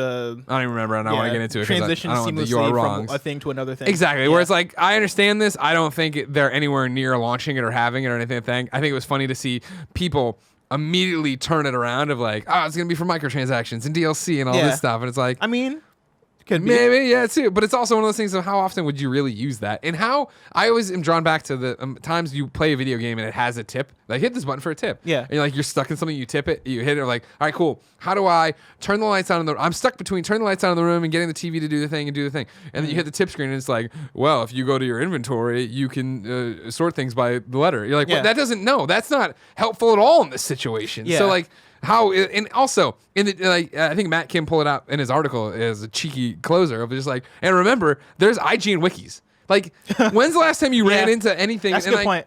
Granted, I know that the amount of PlayStations that are out in the wild that people are playing on far dwarf the traffic to anybody's wiki or website or podcast. But I still think the people that would really be into that kind of stuff and would use that stuff would know about those features versus somebody at home like hitting their PlayStation button and having a shoe pop up and be like, well, if you go on the store right now for 300 gold coins, you can get this thing. Like, yeah. And then lastly, Nioh 2 has gone gold. It's out March 13th. I included this because I feel like we often forget Nioh 2 is published by Sony. Yeah, we do. Outside of Japan. I think in Japan it's published by Tecmo Koei. But yeah, everywhere else is published by Sony. And so it's a PlayStation game. I forgot it was exclusive to PS4. Like that's how much we forget about it. Well, it's because Nioh number one is so interesting that if that game didn't click with you and it passed you by, I think it's so easy to have Nioh and Sekiro and like everything kind of it all gets wrapped into one. It also one. like came out like right before Nier, which is a very different game, but like similar enough name and like situation that you're like, oh yeah, it all that kind game, of plays together. that thing. Yeah, exactly. So yeah, God bless him. Go get him. I know a lot of people are excited for it, but I'll be busy readying myself for Animal Crossing. Man, now that I'm a Bloodborne guy, oh, here we go. I might try out Nioh too. Yeah, even though I've heard it's a lot more difficult. Or maybe not a lot more difficult, but difficult in certain ways. Like in Bloodborne, when you're fighting, the game incentivizes you to be more aggressive by allowing you to gain health back by getting hits on enemies. Yeah. Right? If you get hit with an enemy, if you hit him back, you immediately gain back health. Whereas I've heard Nioh doesn't really have that. And so, like in certain ways, mechanically, it's kind of difficult. Or it's like a hardcore Souls game, which definitely does not appeal to me necessarily. But playing Bloodborne right now, I'm enjoying it, but it's very scary. And while I'm playing Bloodborne, I'm so stressed. And I'm like, I don't want to play this game anymore. But when I'm not playing Bloodborne, I'm like, I really want to play Bloodborne. You know, playing something that's maybe not as scary as Bloodborne could help out, you know, like Nioh 2. And so I might give it a shot. I might try it out. Well, bless. Yes. I don't want to hear about what you might play. I want to hear about what you've been playing. Oh. But first, a word from our sponsors. This episode of PSI Love You XOXO is brought to you by Upstart. As most of us have found out the hard way, getting into debt is easy, getting out is hard, especially if your credit score isn't great. Thankfully now there's Upstart.com, the revolutionary lending platform that knows you're more than just your credit score and offers smarter interest rates that can help pay off high-interest credit card debt. I'm sure you've heard me say it before, but it's true. When I moved to SF, I took out a loan and they did not do any of the things Upstart did. What does that mean? They gave me a really bad interest rate, and it took a long time to pay off, but Upstart doesn't do that. Upstart goes beyond the traditional credit score when assessing your credit worthiness. They actually reward you based on your education and job history in the form of a smarter interest rate. Upstart believes you're more than just your credit score. They make it fast, simple, and easy to check your rate. Since it's just a soft pull, it won't affect your credit score. The hard pull comes after you accept your rate. And the best part, once the loan is approved and accepted, most people get their funds the very next business day. Over 400,000 people have used Upstart to pay off credit cards or meet their financial goals. Free yourself from the burden of high-interest credit card debt by consolidating everything into one monthly payment from Upstart. See why Upstart is ranked number one in their category with over 300 businesses on Trustpilot, and hurry to upstart.com/PS to find out how low your Upstart rate is. Checking your rate takes only a few minutes. That's upstart.com/PS. Our next sponsor, well, ladies and gentlemen, it's Postmates. I don't even need to look at anything. I can close my eyes because Postmates is the delivery service I use all the time. Why? Because I hate going out. Don't you? It sucks. And Postmates will go pick up whatever you want, and they'll bring it right to you, so you don't have to do anything. Looking at this thing, they say, when you need red wine at 4 p.m., sushi at 9 p.m., or a breakfast burrito at 8 a.m., and ibuprofen at 10 a.m., Postmate it. I have done most of those things. Kevin, how many times have we Postmated booze here? So much. McDonald's, pizza, the wings places that don't deliver around us use Postmates. You think I'm driving over to Wing Wings every time I get Wing Wings? I am not, ladies and gentlemen. 24 hours a day, 365 days a year, Postmates will bring you what you need within the hour. No more trips to the store. You don't even have to know where the store is. Postmates will deliver anything to you. Another thing, we use it when we were doing the world tour last year and we would need pizza. We would just go to Postmates. It was so much simpler than having to get out the yellow pages, call up Mario, go, hey Mario, do you still deliver? Remember Mario's Pizza in Arizona? Do you still live? I don't know if that's where they were. But remember that guy? Oh, man, I digress. For a limited time, I was about to really get into it, just a conversation with Kevin. For a limited time, Postmates is giving our listeners $100 free delivery credit for your first 7 days. To start your free deliveries, download the app and use the code PSILOVEYOU. That's code PSILOVEYOU for $100 of free delivery credit for your first 7 days when you download the Postmates app. Anything you need, anytime you need it, Postmate it. Download Postmates and save with the code PSILOVEYOU. Bless. For both of us, I feel like what we've been playing has been dreams, right? Yeah. There's been a lot of dreams happening there. So I think we kind of covered in the top of the show there. Everything. Things I want to give a shout out to. The Borderlands Valentine's event. Broken Hearts. It's running what? It's February 14th through the 20-something or other. I should know that better. Hold on. Nope, then lost it. There it is. Yeah, February 20th. I nailed it. Okay, good. The idea here is it's one of the seasonal events for Borderlands. You pop in, and now characters have hearts floating around them. You shoot the hearts. You do the, it's 10, 25, 50, 75, and 100. Each one of those comes with a reward attached to it, and also an in-game reward for you and your character. The hearts themselves have buffs on them, so like you shoot the green one, acid explodes everywhere. You shoot the red one, they become your ally for a little bit. Like there's all these little goofy things. There's loot ones, obviously, because it's Borderlands. It set up the perfect Valentine's Day for Jen and myself, where we came back from Vegas. We ran some errands, we hung out, we ate in and out, had a good time. Then we cooked a great dinner, and then we finished it, and then we sat down and played this together because we both love Borderlands so much.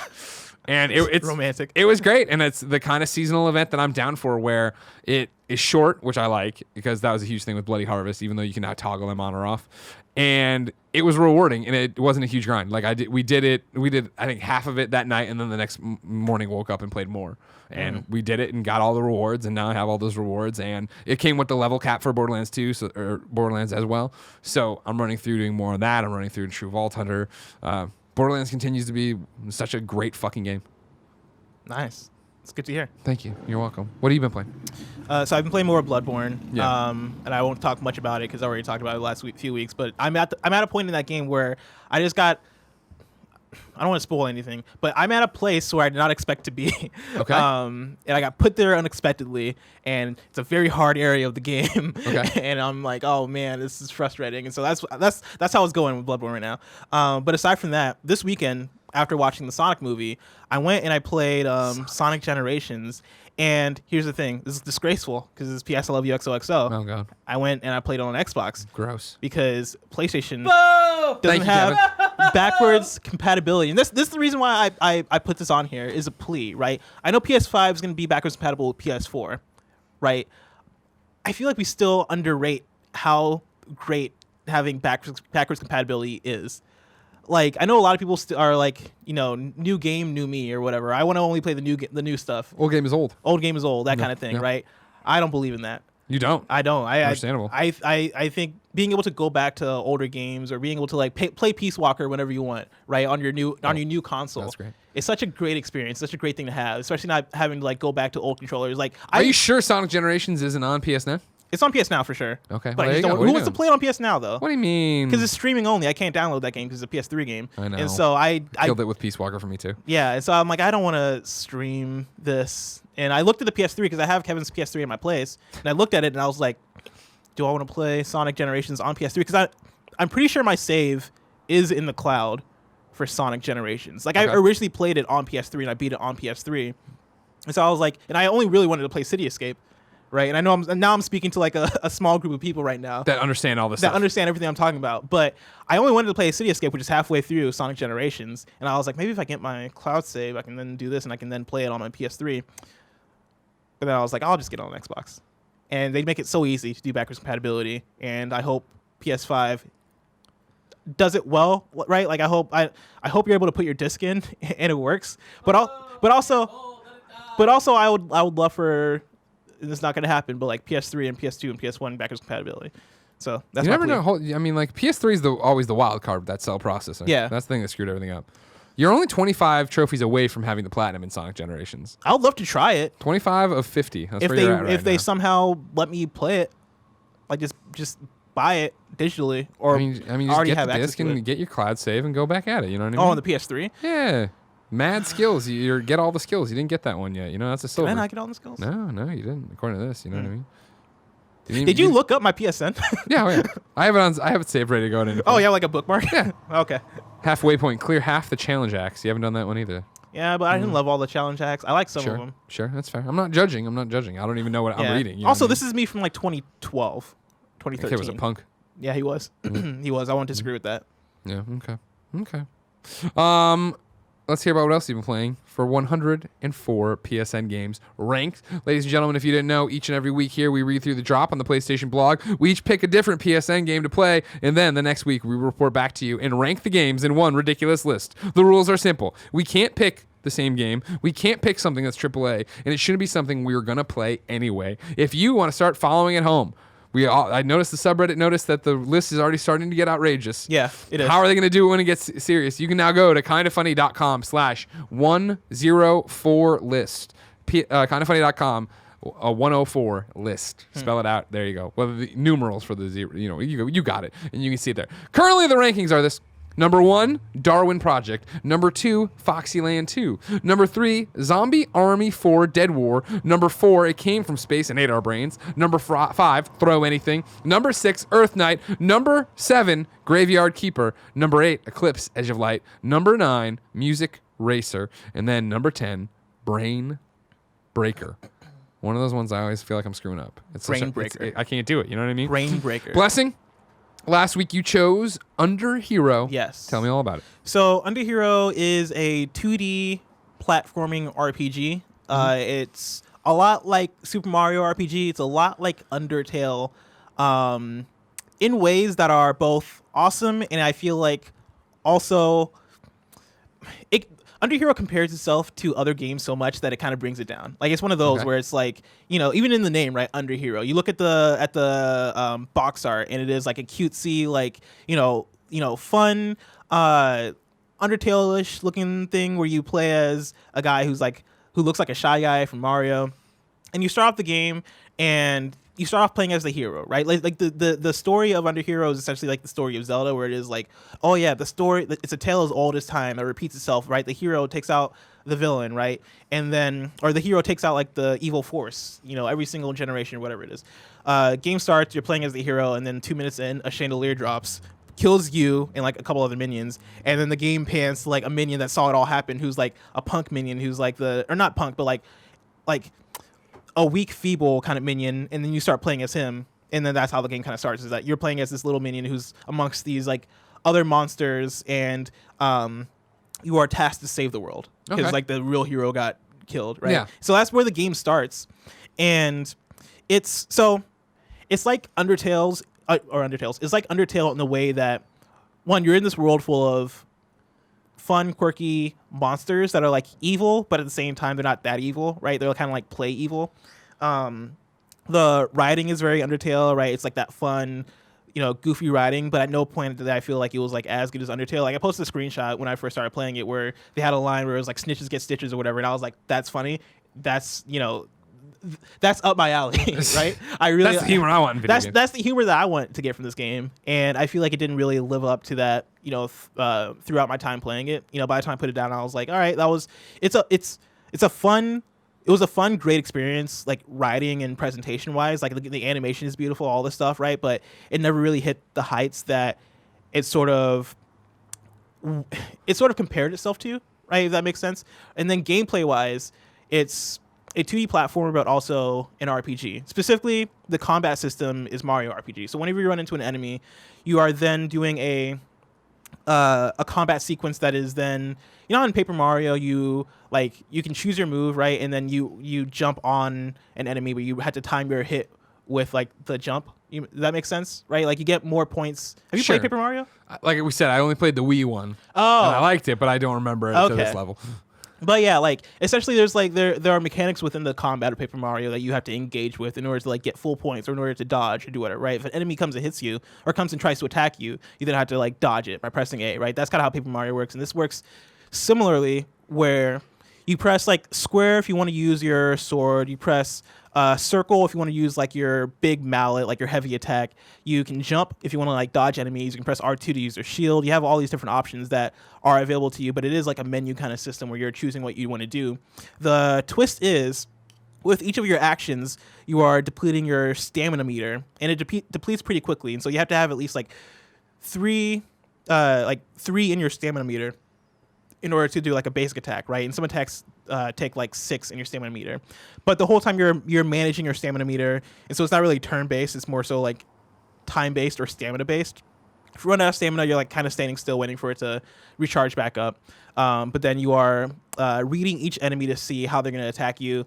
Some enemies, every enemy kind of has tells, right? Some enemies you'll dodge their attack by jumping. Some enemies you want to counter with a shield. Some enemies you want to duck under their attack, and that's how you kind of dodge. So you kind of learn each enemy, which is fun and which is cool. which is great. I really like the combat system, except for the fact that it feels like you're standing around quite a bit, waiting for your stamina to come up, which isn't that fun. And yeah, and in that way, right, with this combat specifically, it kind of compares itself a lot to Paper Mario, and I kind of preferred the Paper Mario combat. And then like the actual 2D platforming, like the getting from level to level, or not even getting from level to level, but platforming in levels, it's all right. Like it's not like that stuff didn't necessarily feel mechanically tight enough for me to be like, oh yeah, I'm engaged with this platforming. Like it all felt serviceable, and in some ways they ask a bit more from the platforming of the game than the game is willing to kind of give you, right? Like there are some levels of platforming that's kind of difficult, and the game doesn't feel tight enough and well crafted enough in terms of the mechanics of the platforming to really ask that from me. And so I found myself kind of frustrated by that. And so overall, like the game is good. Okay. Like the game is fun. The game is good. I couldn't in my mind separate it from all these different games that it takes inspiration from. Interesting. And so that kind of was its downfall of it a little bit for me. But it's one of those things where like at surface value, like all the different elements of the game, I think are good. I think are fun. And so Okay. that's kind of where I'm at with it. Okay. I played Mosaic. We talked about this a little bit over the weeks. We picked it obviously from the PlayStation blog, but then I ran into it on my phone. It turned out that it was an Apple Arcade game that got ported over, and I hadn't realized that. And somebody I think it was Charles Jacobson, tried to give me shit about that. Since I never played it on my phone, I never really had any intent to play it, so it still qualifies for a rule. So get out of here. Made by Krillbyte Studio, right? The idea here is that you are it's very depressing. And I think that if I pitched it to you just at a base level of like, you are in a dead end job where you're just doing meaningless work, you're like a drone, right?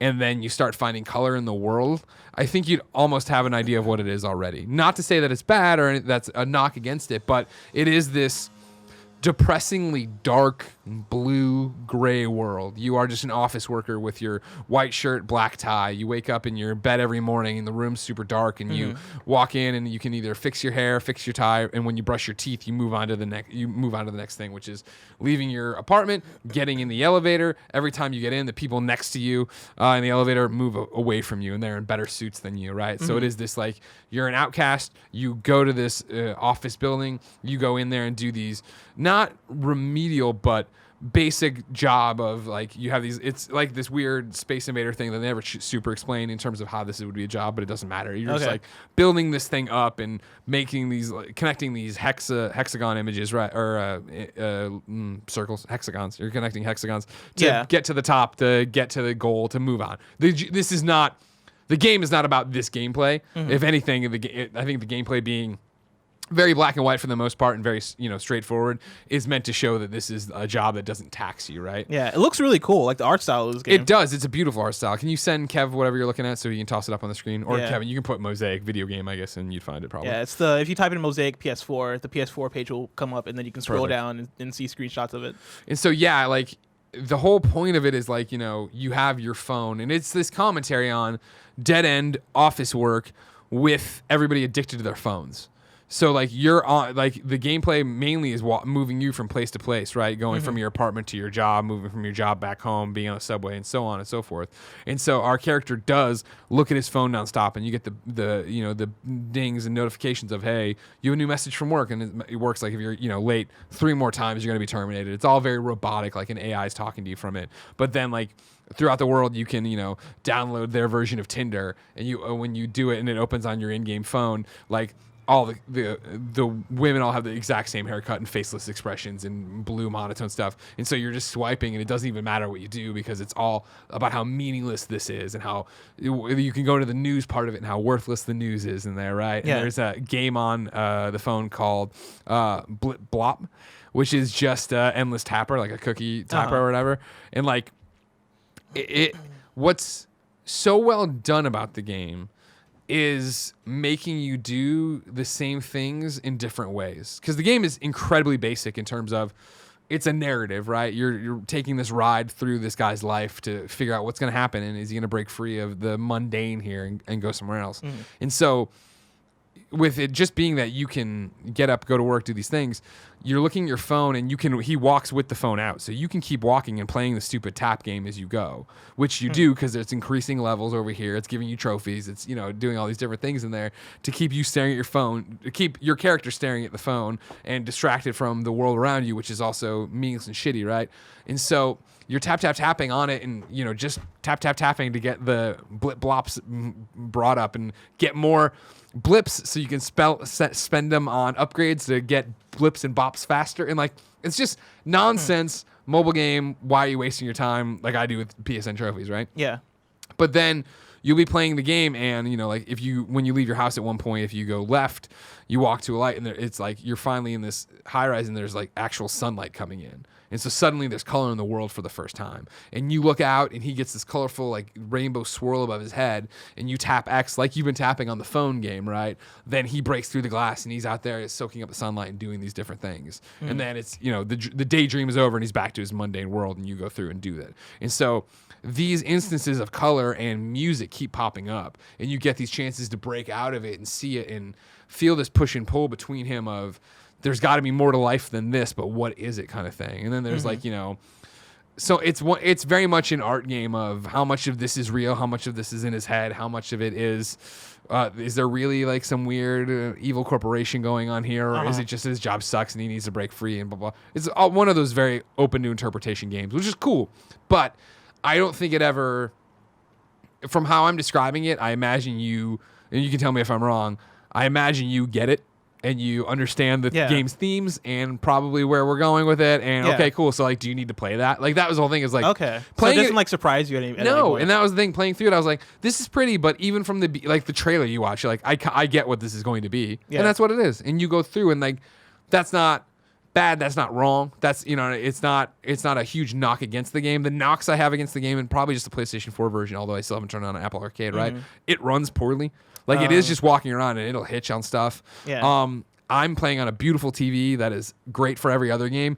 Even with the brightness all the way cranked up here, I was having trouble seeing what's happening in the world. When you're doing selections in the phone, especially in the blip blop game, it's hard to tell which one you're on. I had to count it out in my head to make sure I was selecting the right thing I wanted to select. Yeah. Those are smallish gripes, but I also don't think this is a must play by any stretch of the imagination. I think we all know that office work is mundane and a bit soul crushing when you're in a giant corporation. The ways in which you describe it kind of remind me a bit of Florence. Is Florence the Florence mobile is the one? breakup one, yeah. The breakup one, yeah. It just came to Switch and where it's fantastic. Florence I remember playing on mobile and being oh yeah, this is a great game. And at no point did it really surprise me. It tells a pretty straightforward story with no left turns really. Sure. But it made you feel, right? Yeah, it made me feel. And by the time I finished it, I was like, wow, what a great And see, that's the thing that I don't think this Mosaic ever gets to that level. Okay. I feel, because I'm like, oh man, this is super depressing, and I hope he finds happiness, and I hope we get to break him out of it, kind of thing. But I was there's this whole thing where Kevin showed it for a second.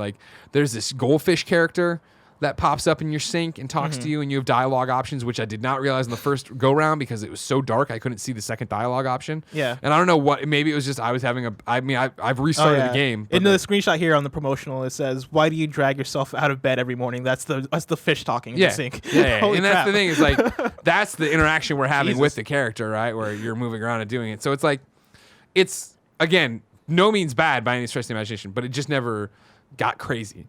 And this is going to sound like the most Greg Miller thing I probably could compliment it on, but stick with me because it's going to somewhere abnormal. I want to compliment it on its trophy list. Oh, okay. Because the whole point of Mosaic, right, is that why is everybody addicted to their fucking phone? Why aren't you outside? Why aren't we making music? Why aren't we making art? Why would you waste your time in this job, let alone in the blip blop game, which is just tapping the screen to get the thing. Then the number of times you tap it is your currency to then buy more stuff. So you're tapping more and it makes more and it's tap or whatever. And so when I got introduced to Blip Blop in the game, I popped out. I was like, oh, whatever. And I tapped it a bunch of times and trophies started popping. And I was like, oh, interesting. And then I was like, what are the trophies? And I popped over. In their game about how much time you waste on your phone and ignore the real world, they put all their trophies into their fictional game within the game. So all the trophies are tied to Blip Blob, and they are such, and I can't stress this enough in the best way possible, such a tremendous waste of fucking time. Yeah. Because their whole fucking point of their game is stop doing these meaningless things. And then PlayStation's like, well, you have to put these meaningless awards on your thing. Yeah. And they're like, fuck you. So go through and like I'm playing it and it's blip blop, right? But then it's called blops. It's at the top of the blops that are the total number of blips you've made or whatever. So Black Ops, right? Yeah. And so they put in there like as you're doing it and buying all these things and earning more, you're filling in your XP and you can prestige in the game. And you prestige at level 100 on the fucking tapping game, right? And so I was like, okay, cool. And I had started it, and it's one of the first things you can do, in your upgrades is buy it so you have a multiple on your taps. Yeah, I was gonna say taps you can like, upgrade the taps, right? Taps start Just counting like for Cookie 2, Clicker. whatever, right?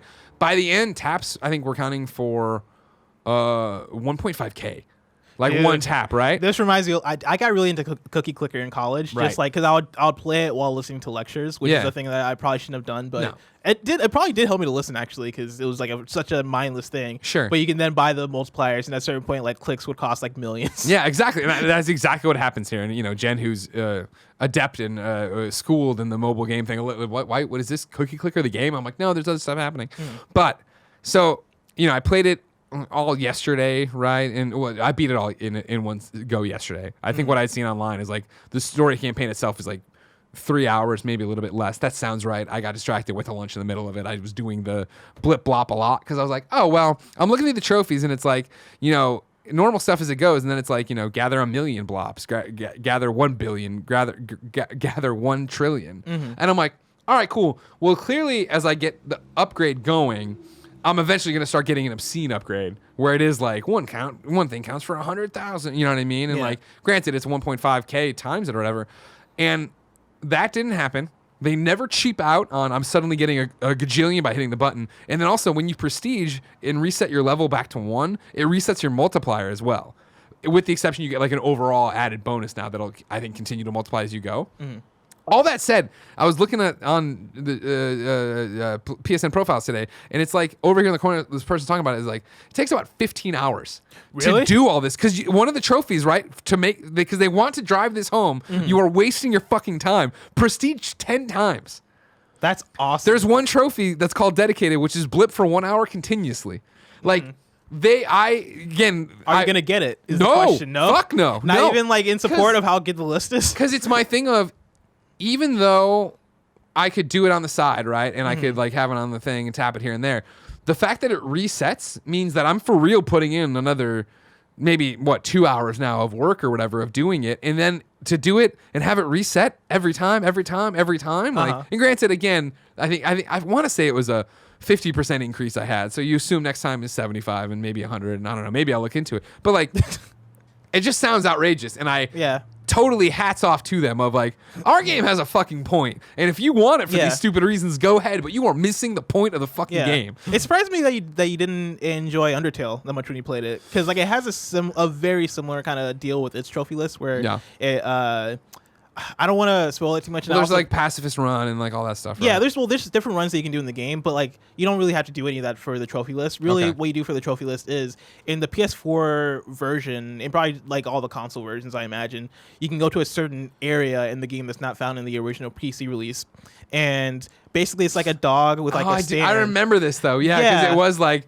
people said these trophies would be hard, and like here's one. Here's one. Oh god, I'm out of ideas. Then there's something else. Right. Like, and you're basically going in and you're taking the currency that you make in the game and you spend it at like this dog with like a lemonade stand basically, and you're like buying. I guess you're buying the dog things. I forget exactly what's happening. But it's essentially like a gag over and over and over again. And at the end of the day, it's a similar message of like none of this matters. Yeah. This isn't the type of game we're making about trophies and stuff. Like we're doing our own thing. And so all that said, I feel it's maybe a reflection on the game, right? That I think that's the most interesting message it has. Yeah. Like that's the most like, I haven't seen that done this way. Where you're making a game about get off your fucking phone and then I have to be on my phone in the game. But want to make all these awards. It's like, that's really cool, right? But overall, like, again, Mosaic's fine, but in terms of games that resonate with that message and show that thing, and like, I just think there's other people who do it better. Yeah. That makes sense. So where do you want to rank these, Bless? All right. So for Under Hero. Kev, can we get it up on screen again? Here's my thing about Under Hero is that I think Under Hero does like a lot of great things. I think the art style is awesome. I think the animations are great. I think the music is great. But I think the main issue I had with Under Hero is one, it compares itself to other games so much, but then also I feel like it has pacing issues where by the time I think the thing that really caused me to put it down was I got to a boss fight and I almost beat the boss fight, but then I lost. And I got all the way back. It didn't even reset me it reset me to the beginning of the boss fight, and the boss fight felt like it took so long for what the boss fight was. Like, it didn't really feel like a boss fight that should have lasted that long, and that was like the breaking point of like, this game takes forever to get the save points. I like don't know kind of what I'm ramping up to. Like, I feel like pacing could be so much better with being a tighter of an experience, given like it trying to be certain things that are tighter. Like Undertale is such a tight experience, right? That game is like a 5-hour long game, whereas I looked up how long it is to play Underhero, and it was like 13 hours, and I was like, I don't want to beat this game. Yeah, I'm good. All that said, it still does such great things that I'll probably put it like probably below Zombie Army 4. And I might even defer to you. Like, you're the one who played It Came From Space and Ate Our Brains. Yeah. Like, how do you feel about that game compared to how I've talked about Underhero? The struggle I have is not doing the Paper Mario RPG stuff, right? So like having a school for that combat or whatever. Is it fun to do that? Did it challenge you? It challenged me at times. Overall, it was kind of easy. And like, it's a creative battle system. Like, it is inventive in some ways, but I feel like they could have put a bit more polish into it, into making it feel a little bit more snappy. Because at the end of the day, the combat system has cooler ideas than it does have like actual execution. Yeah. Yeah, I feel like that's the whole thing with It Came From Space and Ate Our Brains too, right? Where it's like, all right, cool, yeah, it's a twin stick shooter. You're running around, you're shooting stuff, you upgrade your gun as you go, and then you clear the level. Like, it sounds like what you're talking about with Underhero is more involved. It's more very detailed. Creative, and I would say put it above it. Yeah, because I would say even Underhero is creative in multiple aspects of it, right? From the battle system to then like the world they're building and the characters. Like, I'd even mention how like the personalities of the different characters. You meet up with a hilt, like a magic hilt that has a personality. That was originally the heroes, right? But as like the underhero, you take it off like the hero's body, and like it has a whole conversation with you, and they're like, oh yeah, well now you gotta save the world. You're coming with me, all this stuff, and the hilt teaches you how to fight and all this stuff. And there's actually interesting and fun bits in there, but I just thought it could have done a bit more. But yeah, I think number 4 sounds good for it. I'm good with that. Under Zombie Army, above It Came From Space and Ate Our Brains. Yes. Oh, man. For me, with Mosaic, I feel like... So the problem, obviously, and this is what we'll run into over and over again with this list, is that all these games serve different masters and different purposes. Yes. Right? Like, that's the big question about it. So I feel like when you're comparing them that way, it comes down to... where would I recommend this in terms of my own and personal enjoyment of these games, right? And so Darwin Project still sounds like runaway success that of the list so far of the 104 games. Foxyland 2, I feel is as well. Where Foxyland 2 still caught me off guard. Sure, easy trophy list aside, like fun game to play. Like if you're looking for that kind of Super Mario platformer and wanting to go through and get some secrets, go for it. And then Zombie Army 4 is where we get in that first thing of like, I don't really recommend that to anybody. I mean, I didn't hate it. We had fun. The thing is that I feel like Zombie Army 4 was competent. Yeah. And like it was a good time for the afternoon. But like it's also like, it's you can easily put things above it. Like, and that's the thing where it's like Mosaic, right? I feel like even though I wasn't blown away, I enjoyed the ride. I wanted to see how it ended, and I never felt like, oh, is this over yet?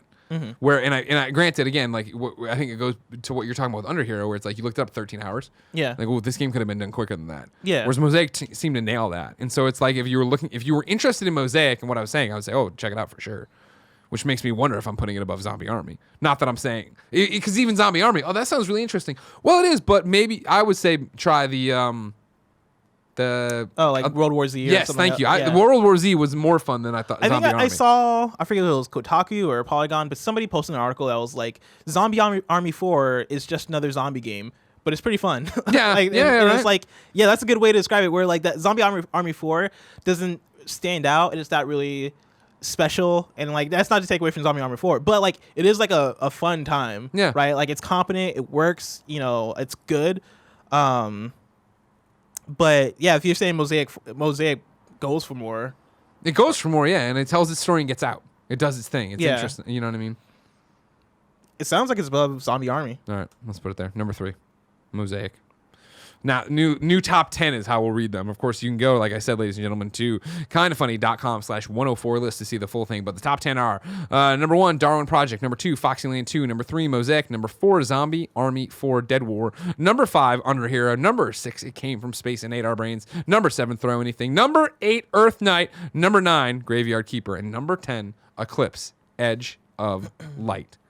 Blessing. Yes. Are you ready to pick this week's Poison? I am. Of course, we're going to the PlayStation blog where Brett Elston, Elston, yeah, that's how I was saying, has put up thing. Somehow, Autobahn Police Simulator 2 back on the list. Wow, Did not really? come out while we were going when we read it originally. I guess That's funny. Things change. I'm not going to give it the courtesy of reading it again. Bayonetta's finally coming out. We're not going to read that because that's AAA. We're not going to do that. And while we're here, Bayonetta and Vanquish are out this week. They're also part of a bundle too. I wish I could put Vanquish on there, but we won't. Vanquish is a great game that I should have played by now. It does not qualify for this. Then we get Bullet Sorrow VR. PSVR. you like that box art? Dude, You like that box art? The name, the box art, everything about it seems like cool. Bullet Sorrow Bullet VR Sorrow. is an FPS VR game which also contains full story single stages to discover. Using progressive bullet time abilities and a bunker cover system, evade attacks and move on. God, that sounds so cool. I feel like I'm going to look it up. That one's going to be trash. Yeah, Kevin's got it up. Kevin's pulled it up over. This is the Vive version of Bullet. Vive, okay. Bullet Sorrow. No. No, This is fine. can Just you, jump to the fast middle, though. forward? Let me see what it looks like. Oh, no, this seems cool. Yeah, it doesn't look bad, actually. I mean, he's still not shooting anything. Okay. Oh. I'm into this. Yeah, bless. That actually looks good. Yeah. Bullet Sorrow. I love it so What do you much. mean Bullet Sorrow? Hold on. Because I keep thinking Sorrow from Metal Gear Solid 3. Sure, The, sure. the Sorrow. Who doesn't? You know what I mean? Oh, exactly. Bullet Sorrow is a multiplayer. And yeah, the movement is you point Viking and you, VR studio. you point and you teleport. Yeah, yeah. All right. Yeah, all this right. might give Blood and Truth a run for his money. Okay, first off, fuck off with that. All right, clearly, this is just a shooter. It's nowhere near Blood. Yeah, but like you can control where you go. DCL the Game writes in and says, no, they don't. They don't write it. This is on the blog. DCL the Game is here too. Experience firsthand the world of professional drone pilot. DCL combines the adventure of free flight with the thrill of high-speed racing. Choose between different flight modes that guide new players from novice flyers to professional drone pilots. Do you have what it takes? Double Dragon and Kunini-kun Retro Brawler Bundle. Double Dragon does not count for this. Really? It's not AAA. Double Dragon. The retro version of Double Oh, Dragon. it's the retro version. We're Never proud to mind. present you with this compilation of 18 titles from the Double Dragon. Oh, never Yeah, mind. yeah. Never mind. Uh, I thought it was like a new Double Dragon.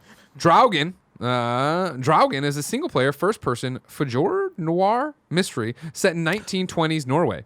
Explore a forgotten coastal village in your search for your missing sister, accompanied by your enigmatic young ward. Together, explore a forgotten coastal community in rural Norway and unearth the darkness that lies beneath the picturesque surface. That's a cool box art.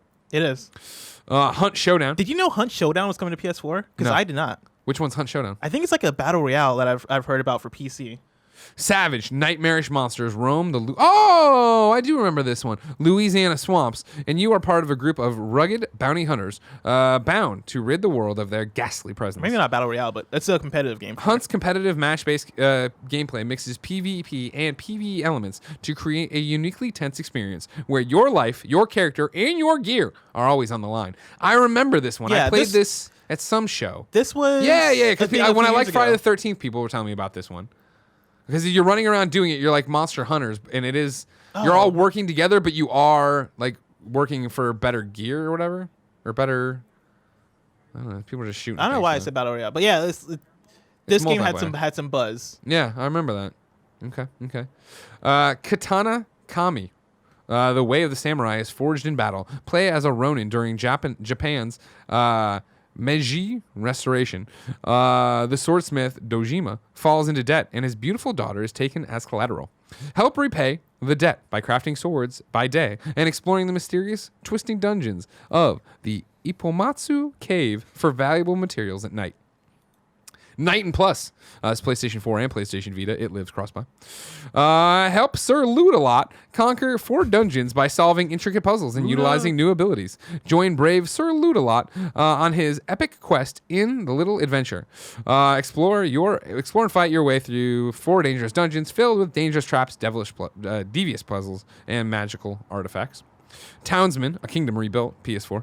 Welcome, Your Highness. A vast land awaits you and is ready to be colonized. Send your architects and builders to plan and construct a city, and send your craftsmen to cut wood and mine ore. The crown is yours. Guide your people from their first steps in a small village to a massive medieval metropolis. And then Vanquish, as we already said, but does not qualify. Is Vanquish AAA? Yeah. Platinum, we put them on the map, right? I mean, yeah. Is Platinum AAA? It's also a well-known thing. What it's makes a known thing thing. AAA? I'm expanding it to be like re-releases of games, right? Okay. Like, I mean, like we know Vanquish is great. I'd be like coming in and be like, we played Vanquish and it's number 1 on the list. Fuck you, Darwin Project. Under Heroes a re-release of a PC game. Shut up. Stop being the comments. Stop being the comments, goddammit. I'm just saying. Fine. Do you want to pick Vanquish? Is that what you want to do? I mean, I would like to, but I'm not going to fight for it. I feel like it's a AAA. Pitch me. I mean, it's like pitch me on picking it.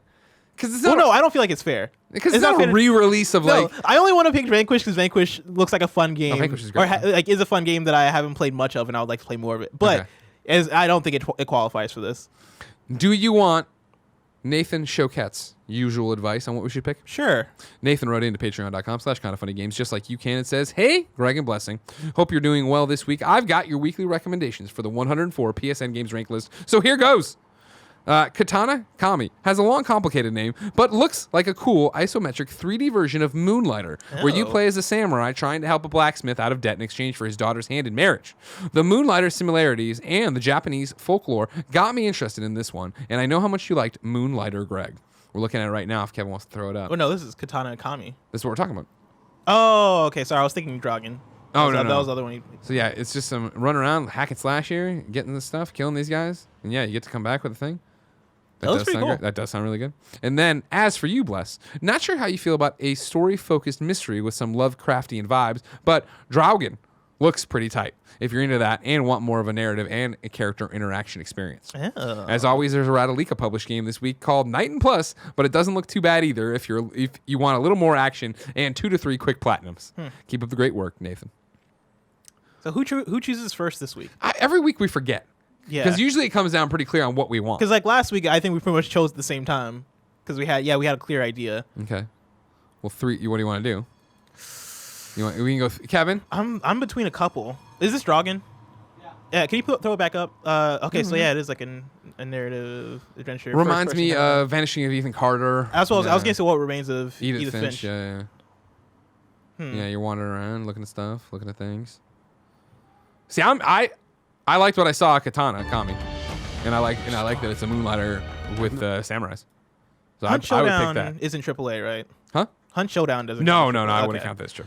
Because I'm between. And honestly, I guess if Vanquish was brand new, I wouldn't count it as AAA either. That'd be a AA game. Okay. See, that was a little bit of my thought of it, but like I wouldn't feel right picking Vanquish. I'm between Hunt Showdown in that VR game. Oh yeah. Bullet Sorrow VR. Sorry. Coward! I mean, I did Throw Anything, which was a VR game. I mean, you're gonna have it set up again for Firewall on the 26th, right? Is that the right date? Tomorrow? Feels like it was 9 years ago. Tomorrow? Wait. No, did I say the 26th? I thought I said 25th. Why did I think it was tomorrow? I don't know. I think. Well, that would normally be Tuesday, but we're giving a week's. Just don't worry about it. Tuesday the 25th, 6 p.m. In that case, I can make myself free. Okay, good. Oh, I understand then why you had more. Yeah, I was like, well, how are you this far booked out? IMO, do the hunt.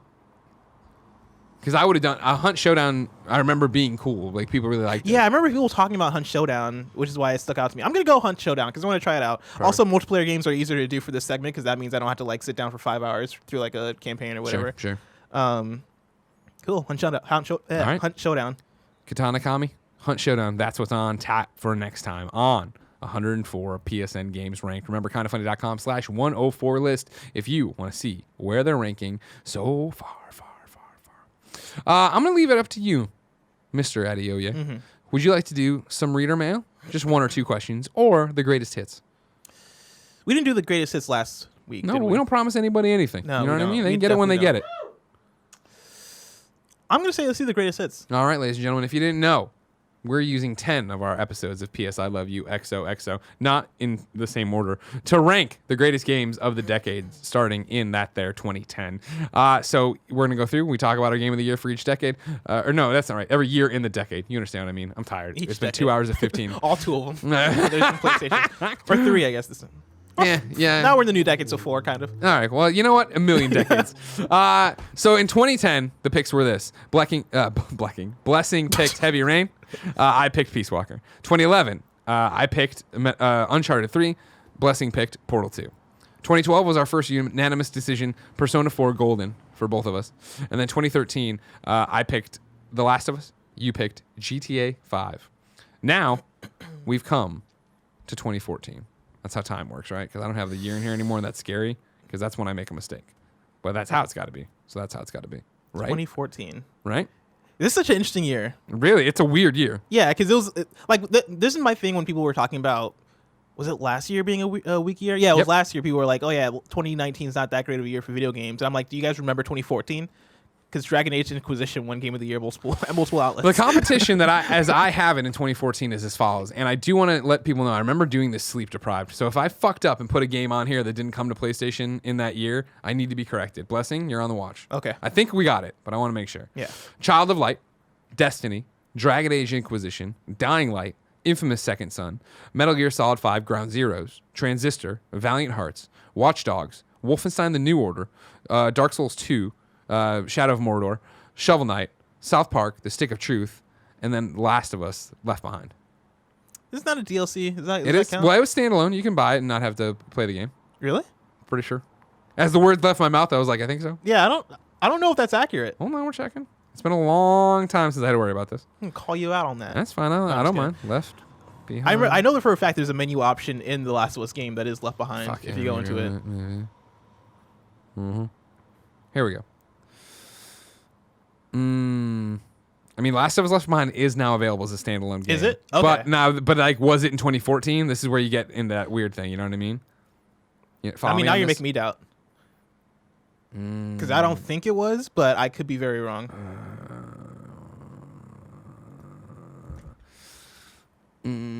Yeah, hold on. So here you go. You might be catching me here, yeah.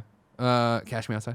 According to Wikipedia, it was released worldwide for the PS3 on February 14th, 2014 as a downloadable expansion pack to The Last of Us. It was later bundled with The Last of Us Remastered, updated version of the game for PlayStation 4. It was released as a standalone pack in 2015. Okay. So no, then 2014 it does not I mean, if I wouldn't hold it against you, because I feel it's not my pick. I'm just putting it out there as what competition was. Because I think it could still be a pick. I don't think Great game, fantastic game. Yeah, fantastic expansion.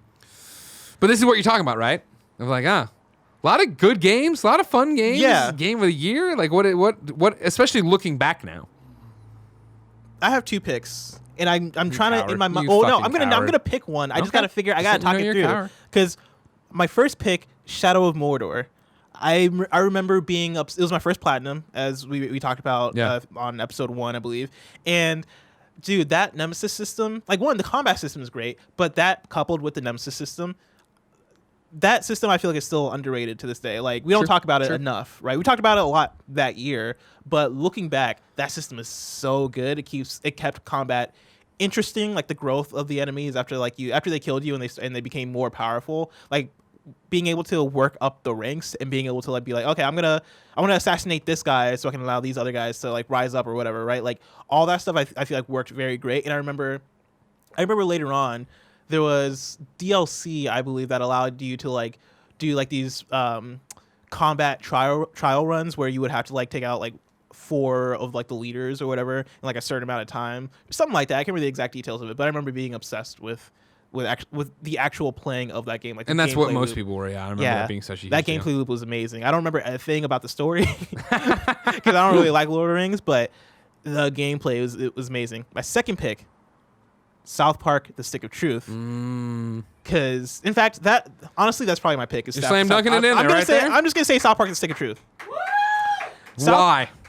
It's so good. I mean, 1, I'm a South Park fan, but 2, I feel like on every single front, they made that thing work. Like if we're talking about, the presentation, right? Like it looked like South Park, it sounded like South Park, and I know it was a very easy thing to say that, oh yeah, South Park: The Stick of Truth is like a new season of South Park, but it really was, right? It really did feel like you were playing through a whole season of South Park. And not only that, probably one of the best seasons of South Park, honestly. Like if you look at all the different gags and goofs and events that happened in that game, right? From like the boss battle that happened like like underneath your parents' sheets, Dude. to like the Dodging your dad's balls. dodging your dad's balls is such a fun thing, to like there's a level towards the end of South Park: Stick of Truth that I can't believe they got away with. Yeah. That's so like graphic, I guess is the way to describe it, right? The whole alien probing stuff, like that game is so inappropriate, so ridiculous, but they captured the spirit and the look and the voice acting and the delivery of South Park so well.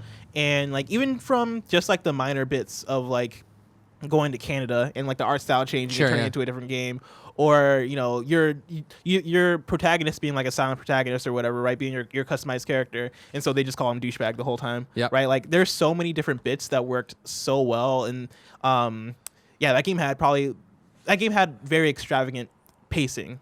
Like I can't recall ever being bored playing that game. 100%. So South Park: Stick of Truth is, now that I'm looking at it, kind of easy. Oh, as my pick. look Yeah. at you. All right, cool. Yeah, I was in a similar boat as you of looking at this list and trying to make the argument for what it is, right? Like for me, Child of Light, I know people adore it. It never connected with me. Same with Dragon Age. I thought that, we talk so much about like, now that we're doing this years removed from it, you're able, like I was able to be like Persona 4 Golden, 2012 game of the year. Shouldn't have picked Little Big Planet. Shouldn't have lobbied for Little Big Planet for Vita game of the year that year. So then same thing, I was like, do you give Destiny props for what Destiny's become? But then you got to remember, Destiny year one was so Year weak. one was not, yeah. It was right, not it as was great. year two that really took it off and got it going. And so Yeah. then you're like there. And honestly, the one I kept going back to was South Park. Love Stick of Truth. Like Stick of Truth, I adored. I had such a great time with it. I was a lap South Park fan, like I think so many people, where it's like, I mean, I know I'm dating myself by quite a lot, but like South Park debuted my freshman year of high school. And Jesus. that was a fucking... Was that like the Christmas special thing? Yeah. Oh my God. Where it was like, well, no, not like the one they passed around to VHS or whatever. Okay. Like, it was season one of the show. Gotcha. Okay. Yeah. Okay. So like, Thank God. I wasn't like one of the Hollywood insiders that got the fucking VHS tape. Wasn't that like available online or something? I forget how that got out. I don't even remember anymore. Yeah, my That's a good point. 56K modem, right? I wasn't pulling it down.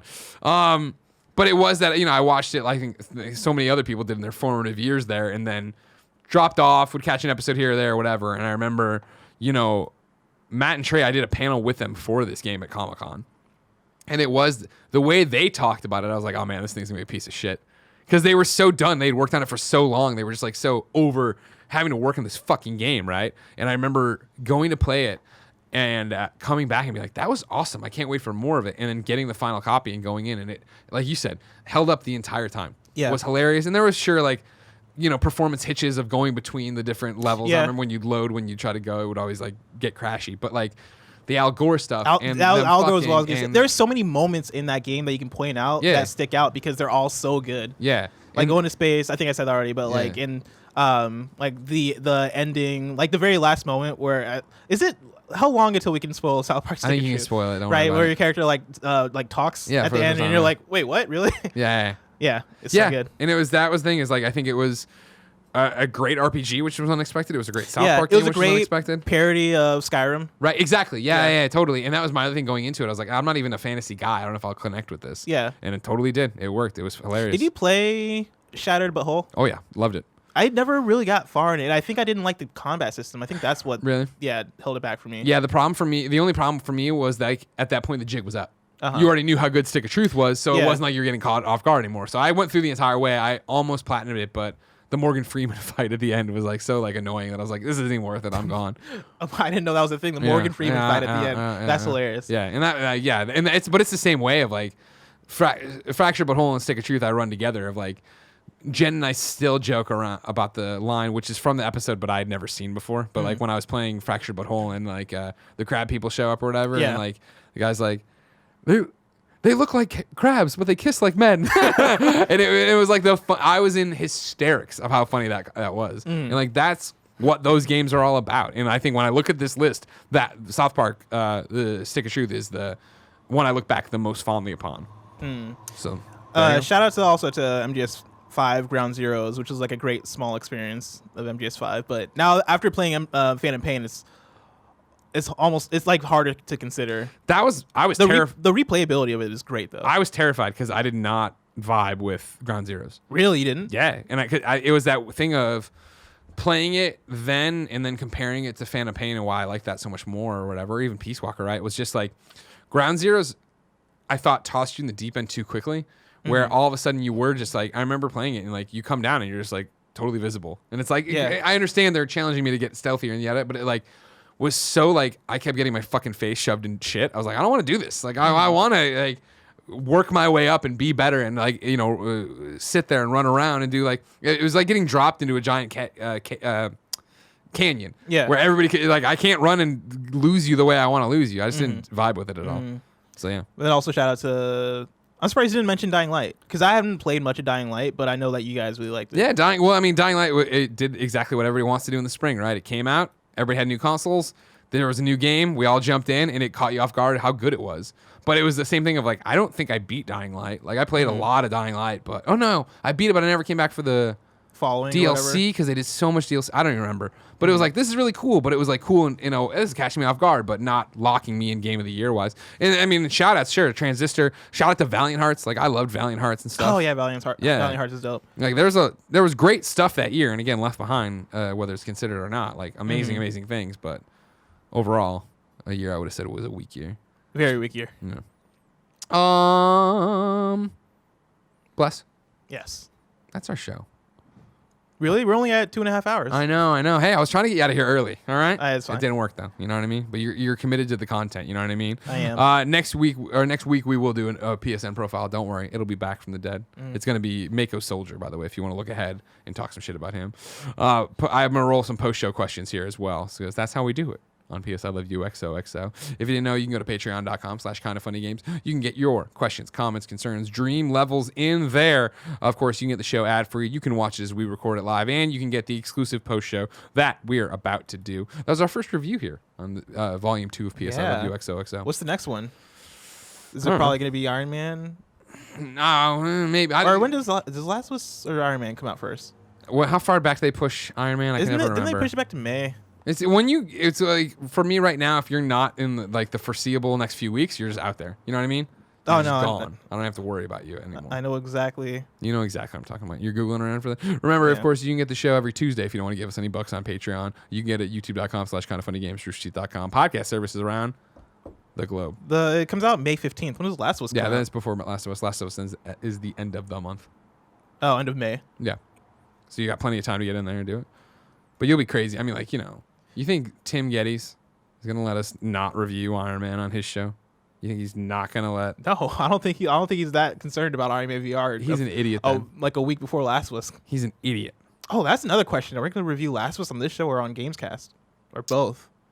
Probably. I would imagine we do... That's a great question, Blessing. I like your heads Spoiler cast on this? It would be Gamescast or, review. I guess Gamescast has spoiler cast now, too. Yeah, I bet like that kind of... I bet review and spoiler cast on Gamescast, and then PS I Love You XOXO, more of the news around it, reader mail questions, like you get your questions answered, do all that stuff. Yeah, exactly. Because that's what we do here. Conversations about PlayStation. Now, how much do we have to get on Patreon to do a Nioh 2 review? Me and you, we played to the end of Nioh 2. We don't come back into the office. Don't do that to me. We don't come back into the office. We're not allowed back in the building? Well, until we have to play. Until we play how the game. long play it? It'd be 6 months to be playing Nioh 2 out there. Ladies and gentlemen, we already told you all that stuff. We got a post show to do. Until next time. It's been our pleasure to serve you.